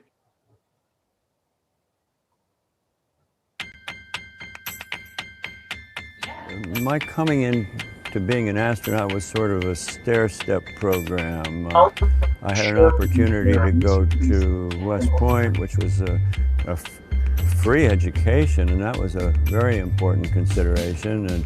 And then when I graduated, I drifted over into the Air Force, became a pilot. One thing led to another. I was a test pilot at Edwards, and that at that time was a good entry point to the astronaut program. You bring to a flight 30 years of living on this dinky little planet, and whatever you've been able to put together and try to retain, all that I think goes into the preparation for a flight. One small step for man, one giant leap for mankind. When Neil Armstrong stepped out onto the surface of the moon, that I think was kind of the peak of the interest that the American public had. Buildings like this do a lot to sustain that level of interest, and that's one of the things that I think is very important about this beautiful surrounding, the National Air and Space Museum, which is a vital part of the Smithsonian Institution. The exploration of space will go ahead. One of the really nice things about Apollo was its objective was very clear. President Kennedy had said, put a man on the moon by the end of the decade. I came to Washington sneaking up on 1976, and I used to run around town saying, museum on the mall by the bicentennial, and I'll take those three important facets of Apollo and try to transfer them to the construction of this building. And it worked out well. We were supposed to open July 4th, 1976, and we actually beat it by 3 days, July 1st, 1976. My name is Mike Collins, retired for many years now, but back in '76 I was the director of this magnificent Air and Space Museum. I went to Space Fest in 2016, and it's interesting, the decade of the teens was when we really started losing them. The numbers started dropping away, and even in the 5 years since then, we've lost many, and it's quite sad. So I feel very fortunate to have gone in 2016, the astronaut autograph signing day, which I really didn't have much interest. There was all of these booths around the place, and Mike was very busy, very popular, and very expensive. And here's the group photo that I took, and I'll just zoom in a bit. Several of these gentlemen are no longer with us, unfortunately, but there they are just chatting. And I have to say, there's Mike on the left there, Al Warden in the middle. Al Warden was a barrel of laughs. He was a lot of fun. Now, another side of Mike that might not be well known is that he was a really avid amateur artist. Everybody knows about Al Bean, but Mike could wield a paintbrush also. And a lot of his paintings were on display at Space Fest.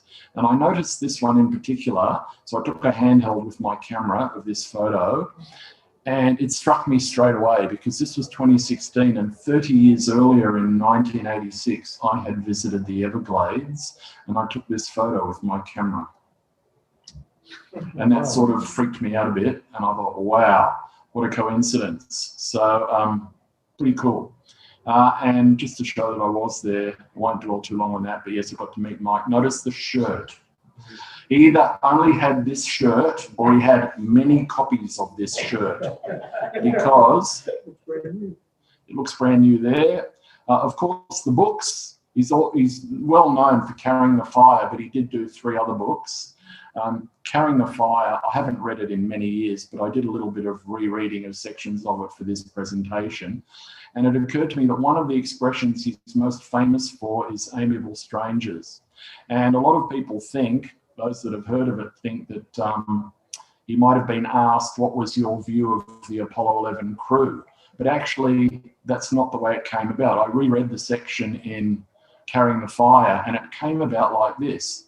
He was just musing about what they were doing on the day before splashdown, basically, on day 8, and he was thinking about himself and his crew.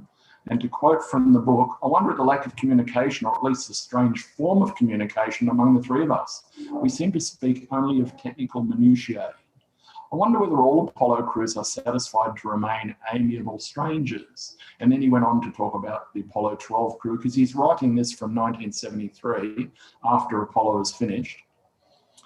Closer relationship, while certainly not necessary for the safe or happy completion of a spaceflight, would seem normal to me. Even as a self-acknowledged loner, I feel a bit freakish about our tendency as a crew to transfer only essential information rather than thoughts or feelings. But let's not knock it. Everything is going extraordinarily well, and we've got to keep it that way. So that's from Carrying the Fire, I think in the last or second last chapter. So that just puts a bit of context around amiable strangers. That's probably the second most famous thing after Magnificent Desolation. Now, just very quickly, this is a long one, but I'm not going to play it. I'll only play it for a few seconds. He was interviewed on Australian 60 Minutes, I think, for the 50th anniversary. If I can just skip through this a bit. I'm not sure how to advance this. One small step for man. I don't have a slider to advance it. But as soon as you see him, I'll stop it. Neil Armstrong and Buzz Aldrin became the first humans to ever walk on the moon, there was a 3rd man on Apollo 11. Michael Collins didn't make headlines for stepping onto the moon, but he was the backbone of the mission. That's what he's wearing. Michael Collins is kind of the forgotten moonlander in a way. I mean, he was on that Apollo 11 mission, but he was the one that stayed on the command module. He was the one sort of orbiting while they were picking up moon rocks, if you like, and of course conducting some very important scientific research. Did I As I do the said, best he seat on has Apollo one shirt 11? or one No. pants on. Was I happy with the seat Oh, I did let's have? go on Yes, I really was. And to be any small part of that, So this is the official NASA tribute, and I think I'll round it off with this.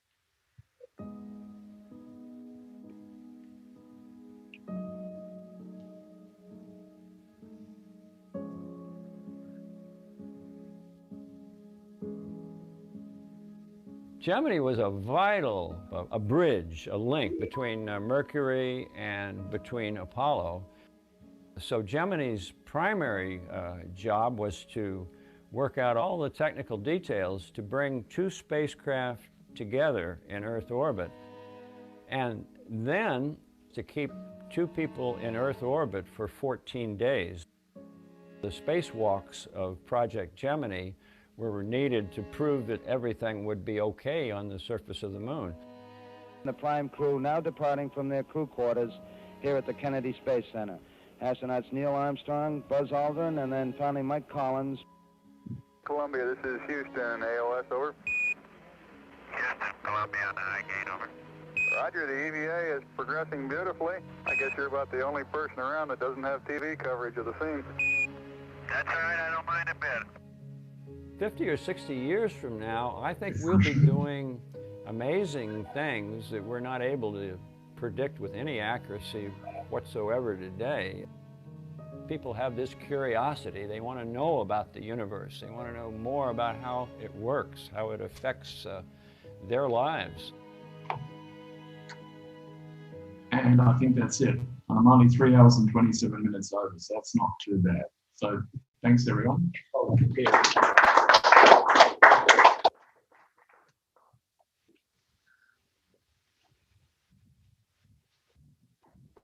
That was fantastic. Thanks, Mike. Len, it was really awesome. Well done. We're going to hand over to Andrew now. Yeah, Andrew Winnie is over there.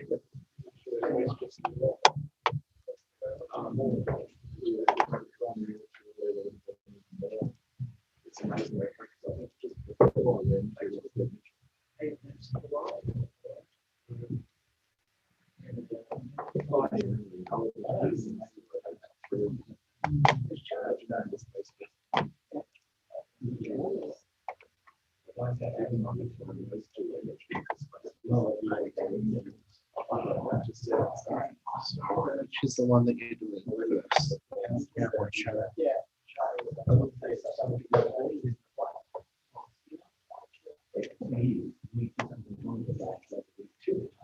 Okay, that's it. Good.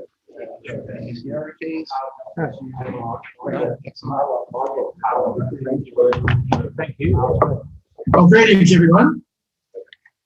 If you want to know more about Mike Collins, you could visit the Space Show website, and there is a program I did about Mike Collins a couple of weeks ago, and you might want to listen to that. It's on the 2021 program thing.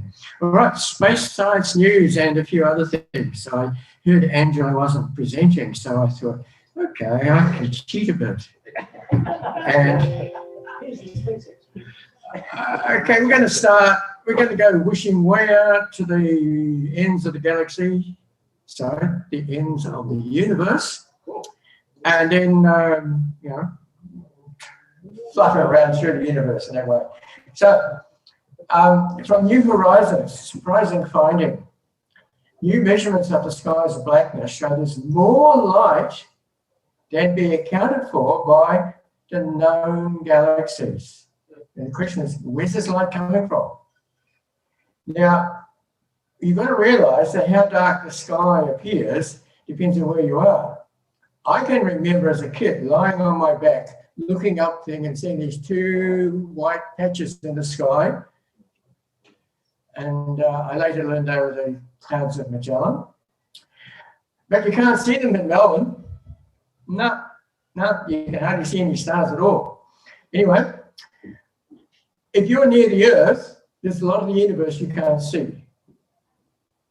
So what's been out there with a camera, a sensitive camera? Well, New Horizons has. So astronomers can estimate the total number of galaxies by counting everything visible in the Hubble Deep Field, and then say, okay, that's the little tiny spot in the sky. Now let's multiply it by the whole sky, and we should work out how much there is out there. There's galaxies out there that are too faint and too distant to directly detect. So while we can't count them, that feeble light does suffuse space with a feeble glow. So to measure that glow, astronomers have to get out of our inner solar system and its own light pollution. What's polluting out there? The answer is we've got a sun which shines on the dust. It's called the zodiacal light. So a team of scientists have used observations by the New Horizons mission, which you remember went past Pluto and is now going through the Kuiper Belt, to determine the brightness of the cosmic optical background. How bright is the background? And that brightness is about 1/10 of the brightness accessible to Hubble. Okay. Or for those of you who are scared of fractions, and most people seem to be these days, they say it's 10 times dimmer. Whatever. Yeah, it's I don't know, fractions are the way to explain it to me. So their result sets an upper limit on the starlight emitted by the faint, unresolved galaxies, the galaxies we can't see, showing that there is about twice as much optical light there as can be accounted for by all the galaxies we know. So what could be the source of this leftover glow? Well, one possibility is that there's an abundance of dwarf galaxies, those are tiny galaxies, in a relatively nearby universe that are just a bit too dim for us to detect. So that's one possibility. Another one is that the diffuse halo of stars that surround the galaxies, those stars might be brighter than we expect. In other words, the galaxies are a bit brighter than we account for. Another possibility is that there might be a population of rogue intergalactic stars spread through the cosmos. Intergalactic stars are stars between the galaxies. Not all stars are inside galaxies. Or, and this is the most intriguing idea, there may be many more faint, distant galaxies than theories suggest. And if that's the case, this would mean that the smooth distribution of galaxy sizes measured to date rises steeply just beyond the faintest systems we can see. And that's in the same way that there are lots more pebbles on the beach than big rocks. So there's something to be worked out. All right, now into Angelo territory. Private astronauts. So not counting the planned suborbital flights by Blue Origin and Virgin Galactic, you saw some of that earlier on, where they cheat, they don't go to 100 kilometers, they go to 80 kilometers, that's cheating. There's going to be 4 orbital space flights by private astronauts in the next 12 months. First up, Suez MS-19, flying on October 5, 12 days to the International Space Station. Those people are going to be on board. You notice I've got up against Anton because he's going up on 19 and he's coming down on a later mission. And Oleg Novitsky is up there right now. He went up on MS-18 and he's coming down with MS-18, as are Yulia and Klim. All right. So Anton, what do we know about him? He's been up in space 4 times. He's spent 533 days in space. He's a professional cosmonaut with Roscosmos. There's Yulia. She's an actress, been in quite a number of films. That's her playing one of the roles she's been in. And Klim, well, he's a film director. Now, you say, I never heard of him. Angelo, you've heard of him, haven't you?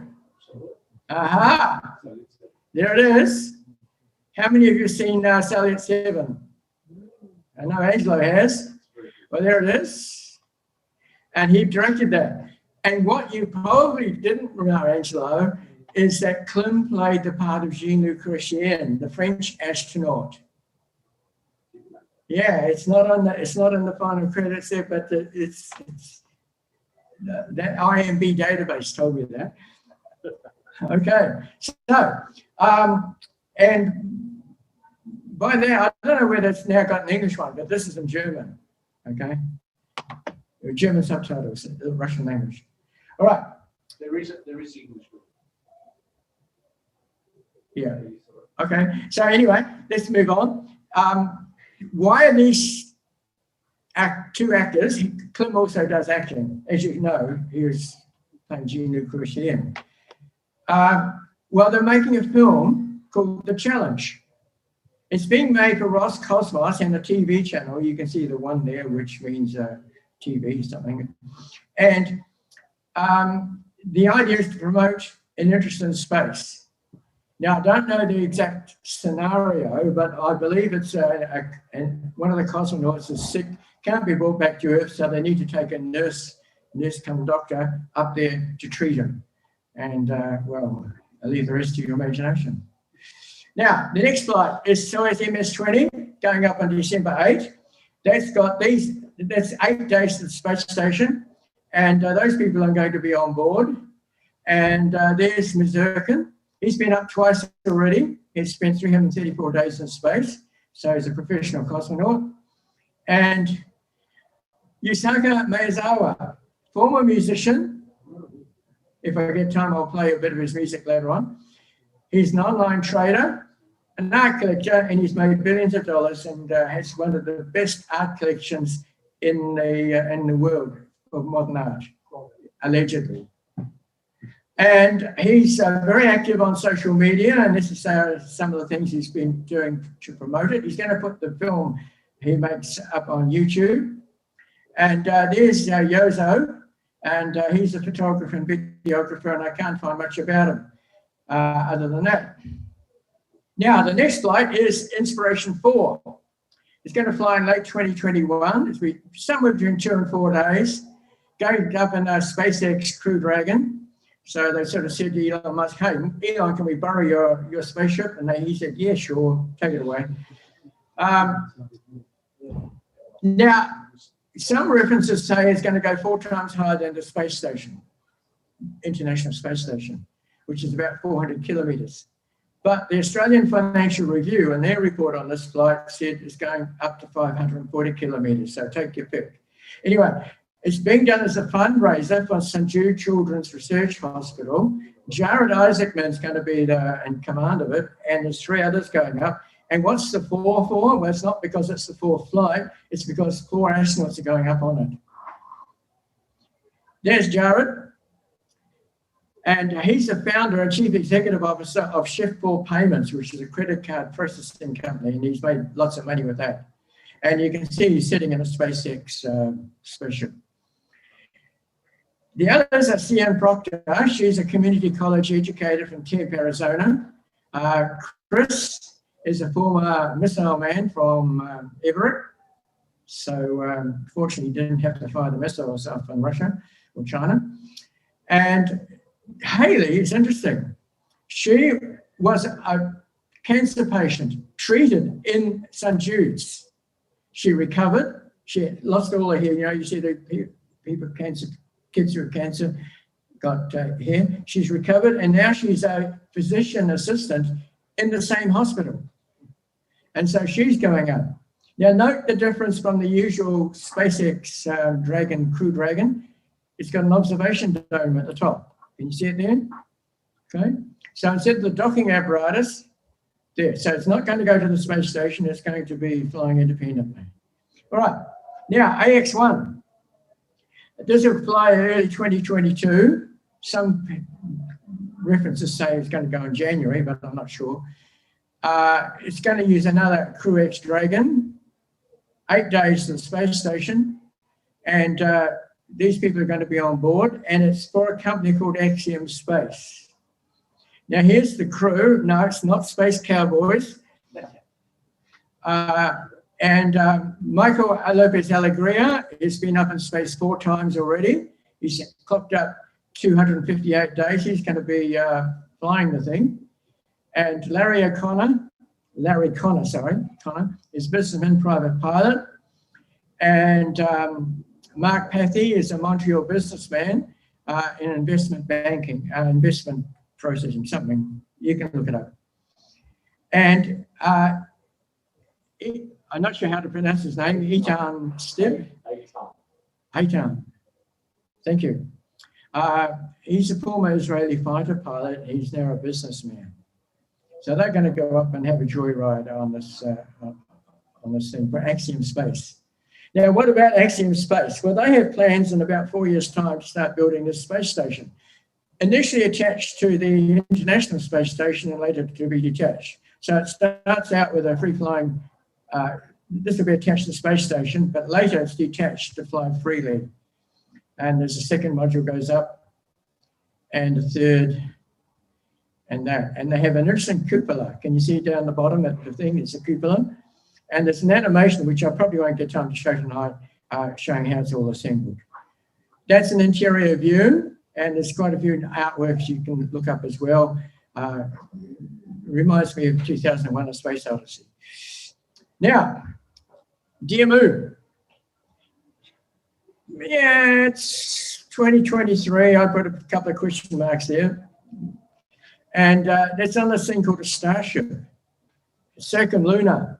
And it has Yusaka, Maezawa, and 8 others, plus a crew of 2 to 4 people as well. Now, he's been advertising it for some time, and then he went quiet on it for a while. He's been pals with this guy here that I don't need to introduce. And there he's got a model of a spaceship and a space helmet. So he's really keen on space. And in 2019, he issued these Happy New Year cards. And you can see where the inspiration comes from if you've seen the movies of the 1980s, was it? And of course, since then, this is the top picture is when he was with Elon Musk announcing this great adventure. And I thought, oh yeah, okay, tell me another one, pull the other leg. But since then, this guy Musk has persuaded NASA on this crazy idea of having this thing called a Starship. So once a Starship, it's not going to the stars. I mean, even if it goes to Mars, that's not a star. Unless of course, it goes into the sun. Of course, then it would be a Starship. All right, let's go on. Now, Sunrise, a project you probably never heard of. The acronym, you can read that. Now, this picture was taken earlier this year by Stereo, one of the many spacecraft which are studying the sun. And you'll notice these coronal mass ejections. And the question is, where exactly do they come from? How do they get out of the sun? Well, Sunrise is going to be studying that. So it's going to look at where these particle bursts come from. And they're going to put up 6 CubeSats, which operate as one large radio telescope, and they'll fly within 10 kilometers of each other, but I can't find out how far away from the Earth they'll be. Anyway, they're going to contact with the Deep Space Network, including Canberra, and what will happen, well, they'll produce radio images of the low frequency emissions that are coming out of the sun, but are blocked by the Earth's atmosphere. And they'll make 3D maps, which hopefully will pinpoint the origin of the particle bursts. And the launch of this project is no earlier than the middle of 2023. As you see, that's going down to the Madrid one. I've also got a picture of the... They're going to death ray the Earth up from that, don't they? Sorry? They're going to death ray the Earth from that. Yeah. Okay, now Ingenuity. Plans are underway for Ingenuity to make its 6th flight. Since I last reported, they've made 2 other flights, 4th and the 5th. Expected to be executed during the operations demonstration phase. They've switched over from being a demonstration, a technical test now to actually being an active part of the mission. So they're going to scout multiple surface features from the air, and they're going to land at a different airfield. Don't expect to see video of this though. They're done with that. Okay, it'll take its own photos, looking down, but it won't be filmed by Perseverance. Now, so it's going to go up 10 meters and then head southwest about 150 meters. And then it's going to start taking photographs. And then it's going to move to the south about 15 to 20 meters, and including pictures of the sand ripples and stuff like that. And then it'll fly 50 meters northeast, where it'll touch down on a new base known as Field C. Remember, it's at Field B at the moment. And the top ground speed will be about 14 kilometers per hour. And it should be up for about 140 seconds. It'll be the first time that helicopters landed in an airfield which did not survey from the air during the previous mission. Okay, so they're going to use the imagery from the Mars Reconnaissance Orbiter. Now, Gaia. This is an astrometry mission. It's done by the European Space Agency, and in December they had the third data release, and there are many new findings. Now, we're going to start to slide a movie show. So, now, this is where I'm going to need, do I have to select all of them, or can I just start on one and then it'll automatically check on through the others? Try the first one.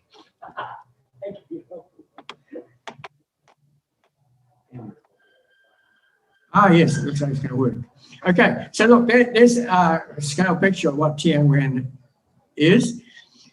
You'll notice there's no retro rocket on the capsule. And you say, well, okay, well, how do they get it down? There's all the instruments, so I'm running out of time, I guess, so just push on. Exploded view. Again, no retro rocket on the, see, look, there's no retro rocket. So how do they get it out of orbit? Well, basically, they fly this thing at Mars. It was in orbit around Mars, and they altered the orbit so it would crash into Mars. Then they separated, and then sometime later, several hours later, Tianwen-1 then used this engine. It's got a 4 kilonewton engine, and it went back into its original orbit, thereby avoiding crashing into Mars. Then, after a couple of days, it had to adjust the orbit again, and that's when we started getting the pictures. There was no pictures immediately, and I was reading American websites, you know, oh, it's a fake, it's no pictures, we don't believe it happened. Well, there's a picture of it during assembly, Tianwen-1, and Zhurong's inside the capsule. And there's Zhurong. And notice these tripods. This is because of H.G. Wells and War of the Worlds, the tripods. So they're taking the tripods to Mars. And in fact, those tripods are there to hold the wings up, the solar panels up, in Earth's gravity. Remember, gravity is 1/3. So anyway. Now, that's a little movie of the capsule containing Zhurong separating from Tianwen-1. Very nice. The landing was tracked, or in fact, all the operation has been tracked by this AMSAT-DL in Germany and at the Bochum Observatory.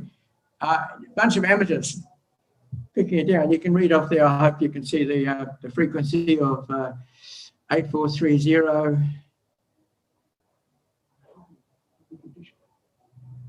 megahertz, I presume. Anyway, that's the tracking that they were doing during the landing. Okay, interesting point about this is it does stop and hover before, and then has terrain mapping just like Perseverance did, and then decides where it's going to land. This is Utopia Planitia here, and that's a target site, but it could have landed anywhere in that area there. Now, Tianwen-1 has been photographing the planet in much the same way that the Viking orbiters did.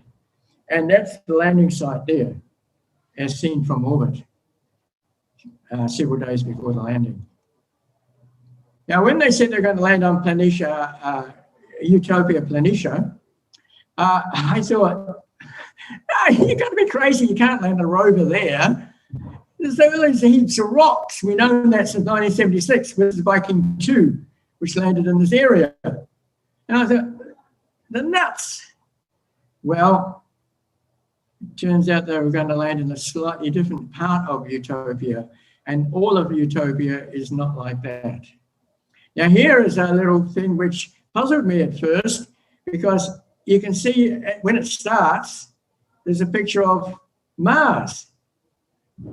I thought, what the hell? And then I figured it out.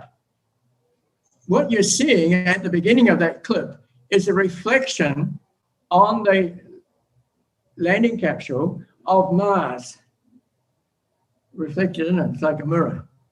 So that took me a while to figure that out. Okay, and of course, you've shown this earlier in the day. This is the view by Zero. And notice these pointers sticking out here. You saw them in the earlier picture.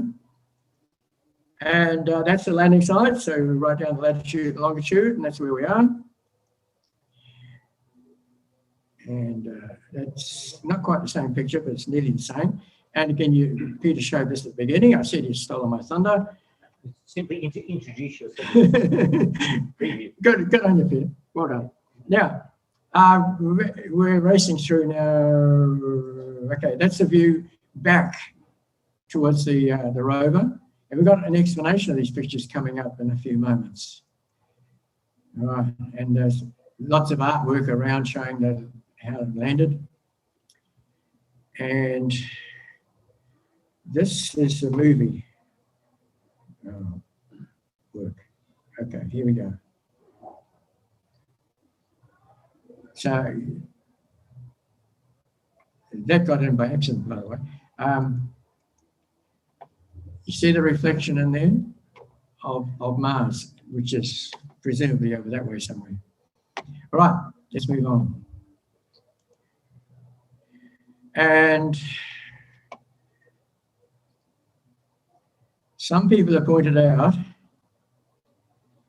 that the landing animation is almost frame by frame the same as the Perseverance movie.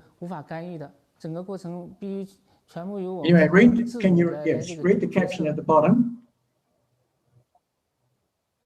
超声速这种情况下，降落伞开伞受到前体的尾流影响是非常大的，就是会产生一些。What that little door that opens up is, I haven't figured that out. 降落伞在开伞过程中，它会激烈的抖动，包括一些呼吸，所以对降落伞的这个气动性能强度是有一些特殊的要求。这时候呢，就是只剩下这个着陆平台和火星车。 他们一起来完成后面的这个动力减速过程，这个减速过程呢是依靠一台主发动机来做减速，就是类似于这个我们以往的这个月球表面的着陆，完全靠一台发動機将这个探测器减速到这个表面， 600 to 800 meters up， 整个速度全部减下来。And then it continues on down。大约是在600到800米的高度，我们会进行一个粗避障，就是用咱们的光学避障敏感器。 主要是拍一个 CCD 图像，就是去大体看一下这个落区的一个这个障碍啊，还有这个坑的一个情况。然后再到100米的悬停的时候，这块的话主要是靠我们的多功能避障敏感器里边的激光3维成像模块进行一次精避障，就是把这个着陆区的这个安全 Fuel 区 that a company 再 that can't 找出来 deal。with their boosters on the Earth more sophisticated. Okay, so yeah, that's another. Let's see what this is.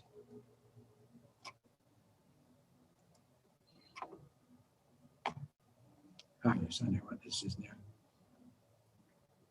So this is from Central China television. Interesting, because I'm showing this because it shows which cameras were being used at each part of the descent onto the surface.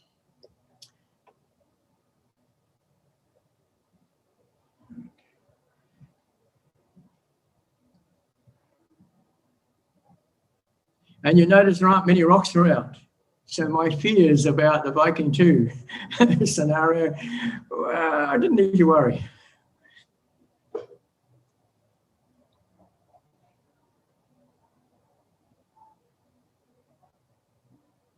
Okay. Now, ingenuity. This is a view of from the helicopter, and over here is the Perseverance rover, and an enlargement of that. And this proves that Perseverance is a Lego model. It proves it's a Lego model. Okay, so that's from Ingenuity. And here is Ingenuity over here flying away. This is in flight number 4 when it's heading off into the distance to a new landing field. I've tried to, in the videos of the landings, I've tried to find the graphs that they were seeing on the screen, but I can't find most of them. Either aren't posted or I aren't looking in the right place. So this is the cycling of the rotors in degrees, and you can see there's a wind shift appears here. So the data's there, and I've got a couple, 1 or 2 others. This one's showing the horizontal position in meters during flight 1. So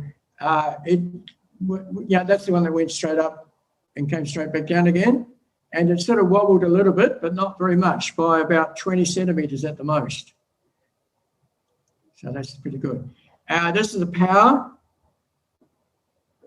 Take off, hover, and then the start of the descent. And power's measured. That's the angle degrees, sorry. I've got one of power. Here's the power one. So they're running about 200 watts to hover. And you see the power off when they start to come down, and then you get the spin down once it's touched the ground. This one here is climb. This is the flight number 2, the hover, and then the touchdown. And you notice this little thing here. It says, "Hey, hang on, it's touchdown." How come it's got that? Well, the answer is it's got spring-loaded wheel. The legs are spring-loaded, and they can be bent quite a bit. So they come down and woof, and use the springs to absorb the shock. And so hence that little bump there. All right, let's move on. That's a photo, another photo from the flight. It's a different flight this time. Now, Fermi. It's a gamma X-ray, it's a gamma observatory. And someone's had a bit of fun here and said, okay, if we had named the galaxies, the constellations already, and we were discovering them for the first time in gamma rays, how would we name them? And so this is a bit of fun naming. We'd see Fermi, we'd see the Hulk, the Eiffel Tower would be there, the TARDIS, of course. and so we go on the Starship Enterprise, and this is what the constellations look like in the gamma rays, not invisible. So a little bit of fun there. Right. Now, Gaia. I did have some notes that I was going to read from, but the printer didn't work properly, so I'm going to just go from memory. Basically, the thing's spinning, and every 63 days, it's precessed around and can start doing the same thing again. Right. The data release 3 has all those statistics on it. Okay, we don't have time to discuss them all. This one shows the movement of the stars over, that's where I need my notes, 600,000 years. Or is it 200,000 years? Anyway, it's a long time. And it shows where the stars, and there is an animation of this, but it does take several minutes to play the animation. This shows how far out Gaia's measuring the stars, but it's also measuring galaxies as well further out. Now, one interesting thing is gravitational lensing. So here's a quasar way, way in the distance. Here's a galaxy which is nearer to us. And light normally would just go barreling off out there.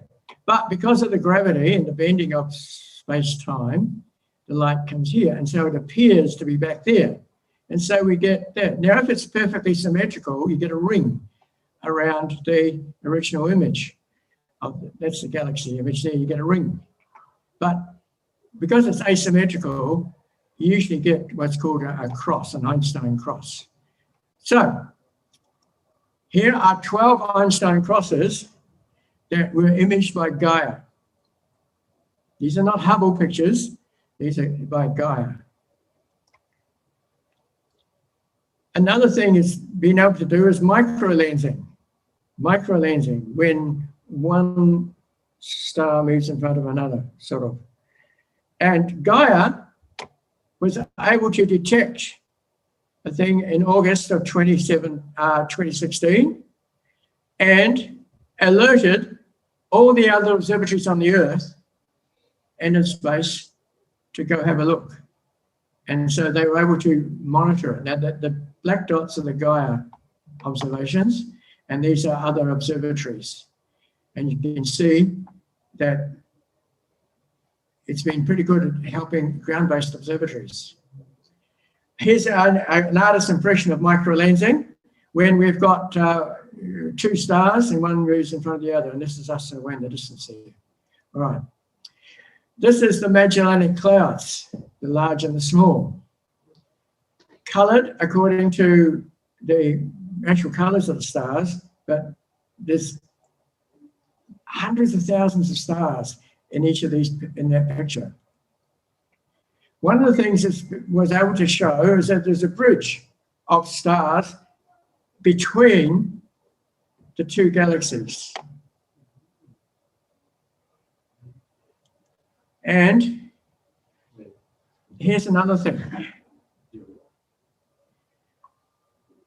It's been able to track where the Sagittarius group went through our galaxy. And it's been able to track the stars and work back where they were billions of years ago.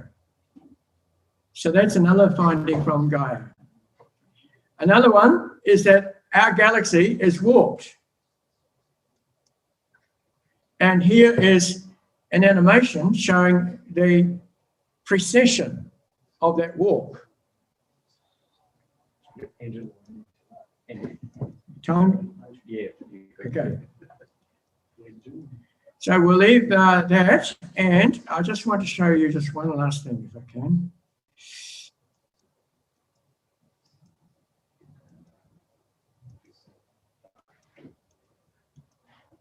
So,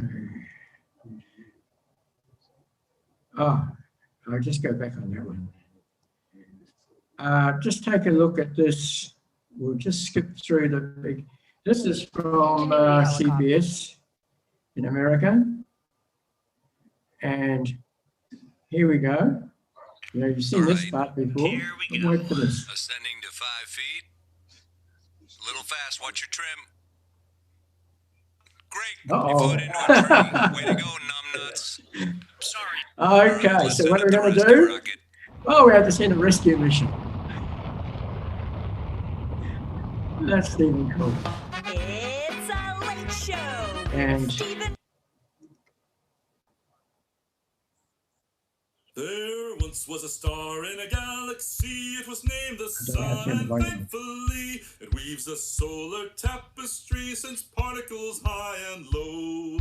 Soon may the solar wind come to bring us plasma and magnetism, filled with hydrogen and This is helium. by the Goddard Space Flight Center people. The solar wind charts a course, pulling lines of magnetic force, flowing. So you can find it. It's quite funny to go right all the way through it. And we've done Rocket Lab. And this one I've been wanting to show you for months and months and months. And I'll just start the beginning of it. And again, you can find it from the European Space Agency. 2, unité, top, allumage Vulcain.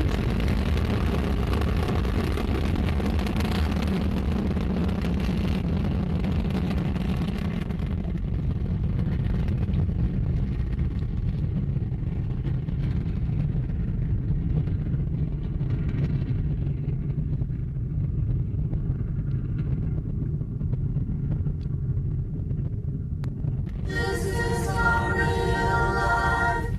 This is no fantasy.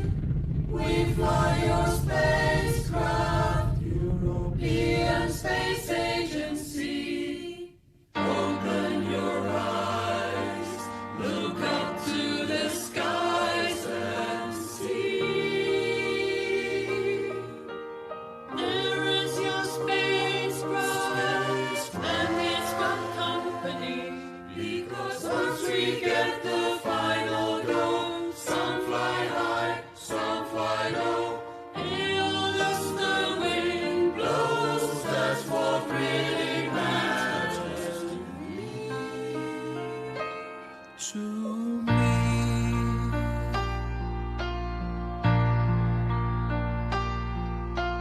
Gaia, the link is back.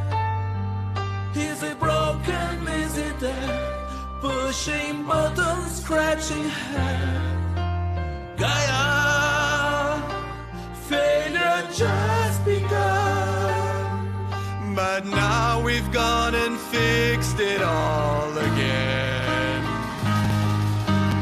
Gaia,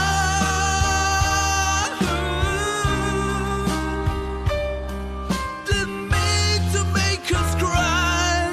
Now you can sky for stars again tomorrow. Carry on, 'cause that's what really matters.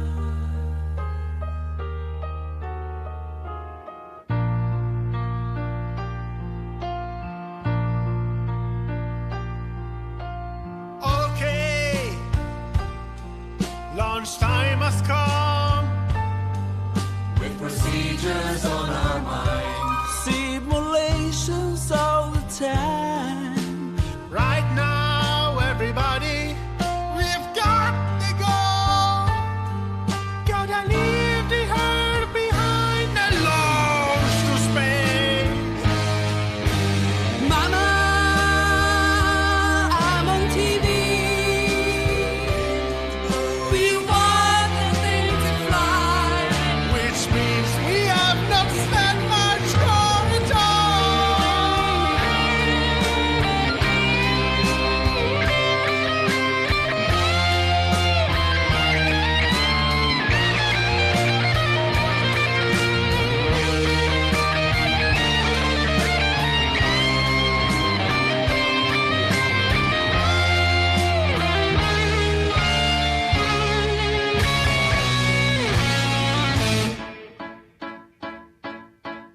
I cast a little silhouette onto Mars. Next to Mars, VGO, you can start to wear red. As the earth is tightening, with millions frightening.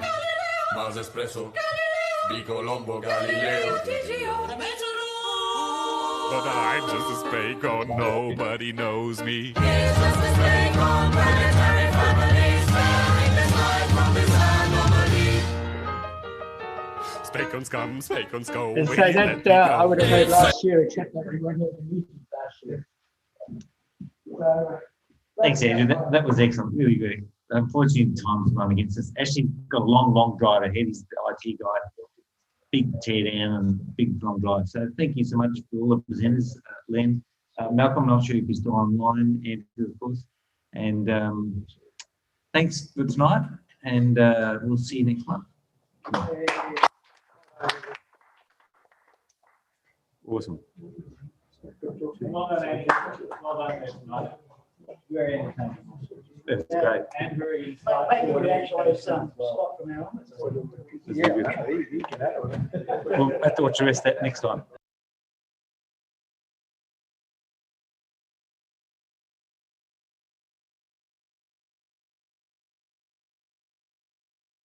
The recording has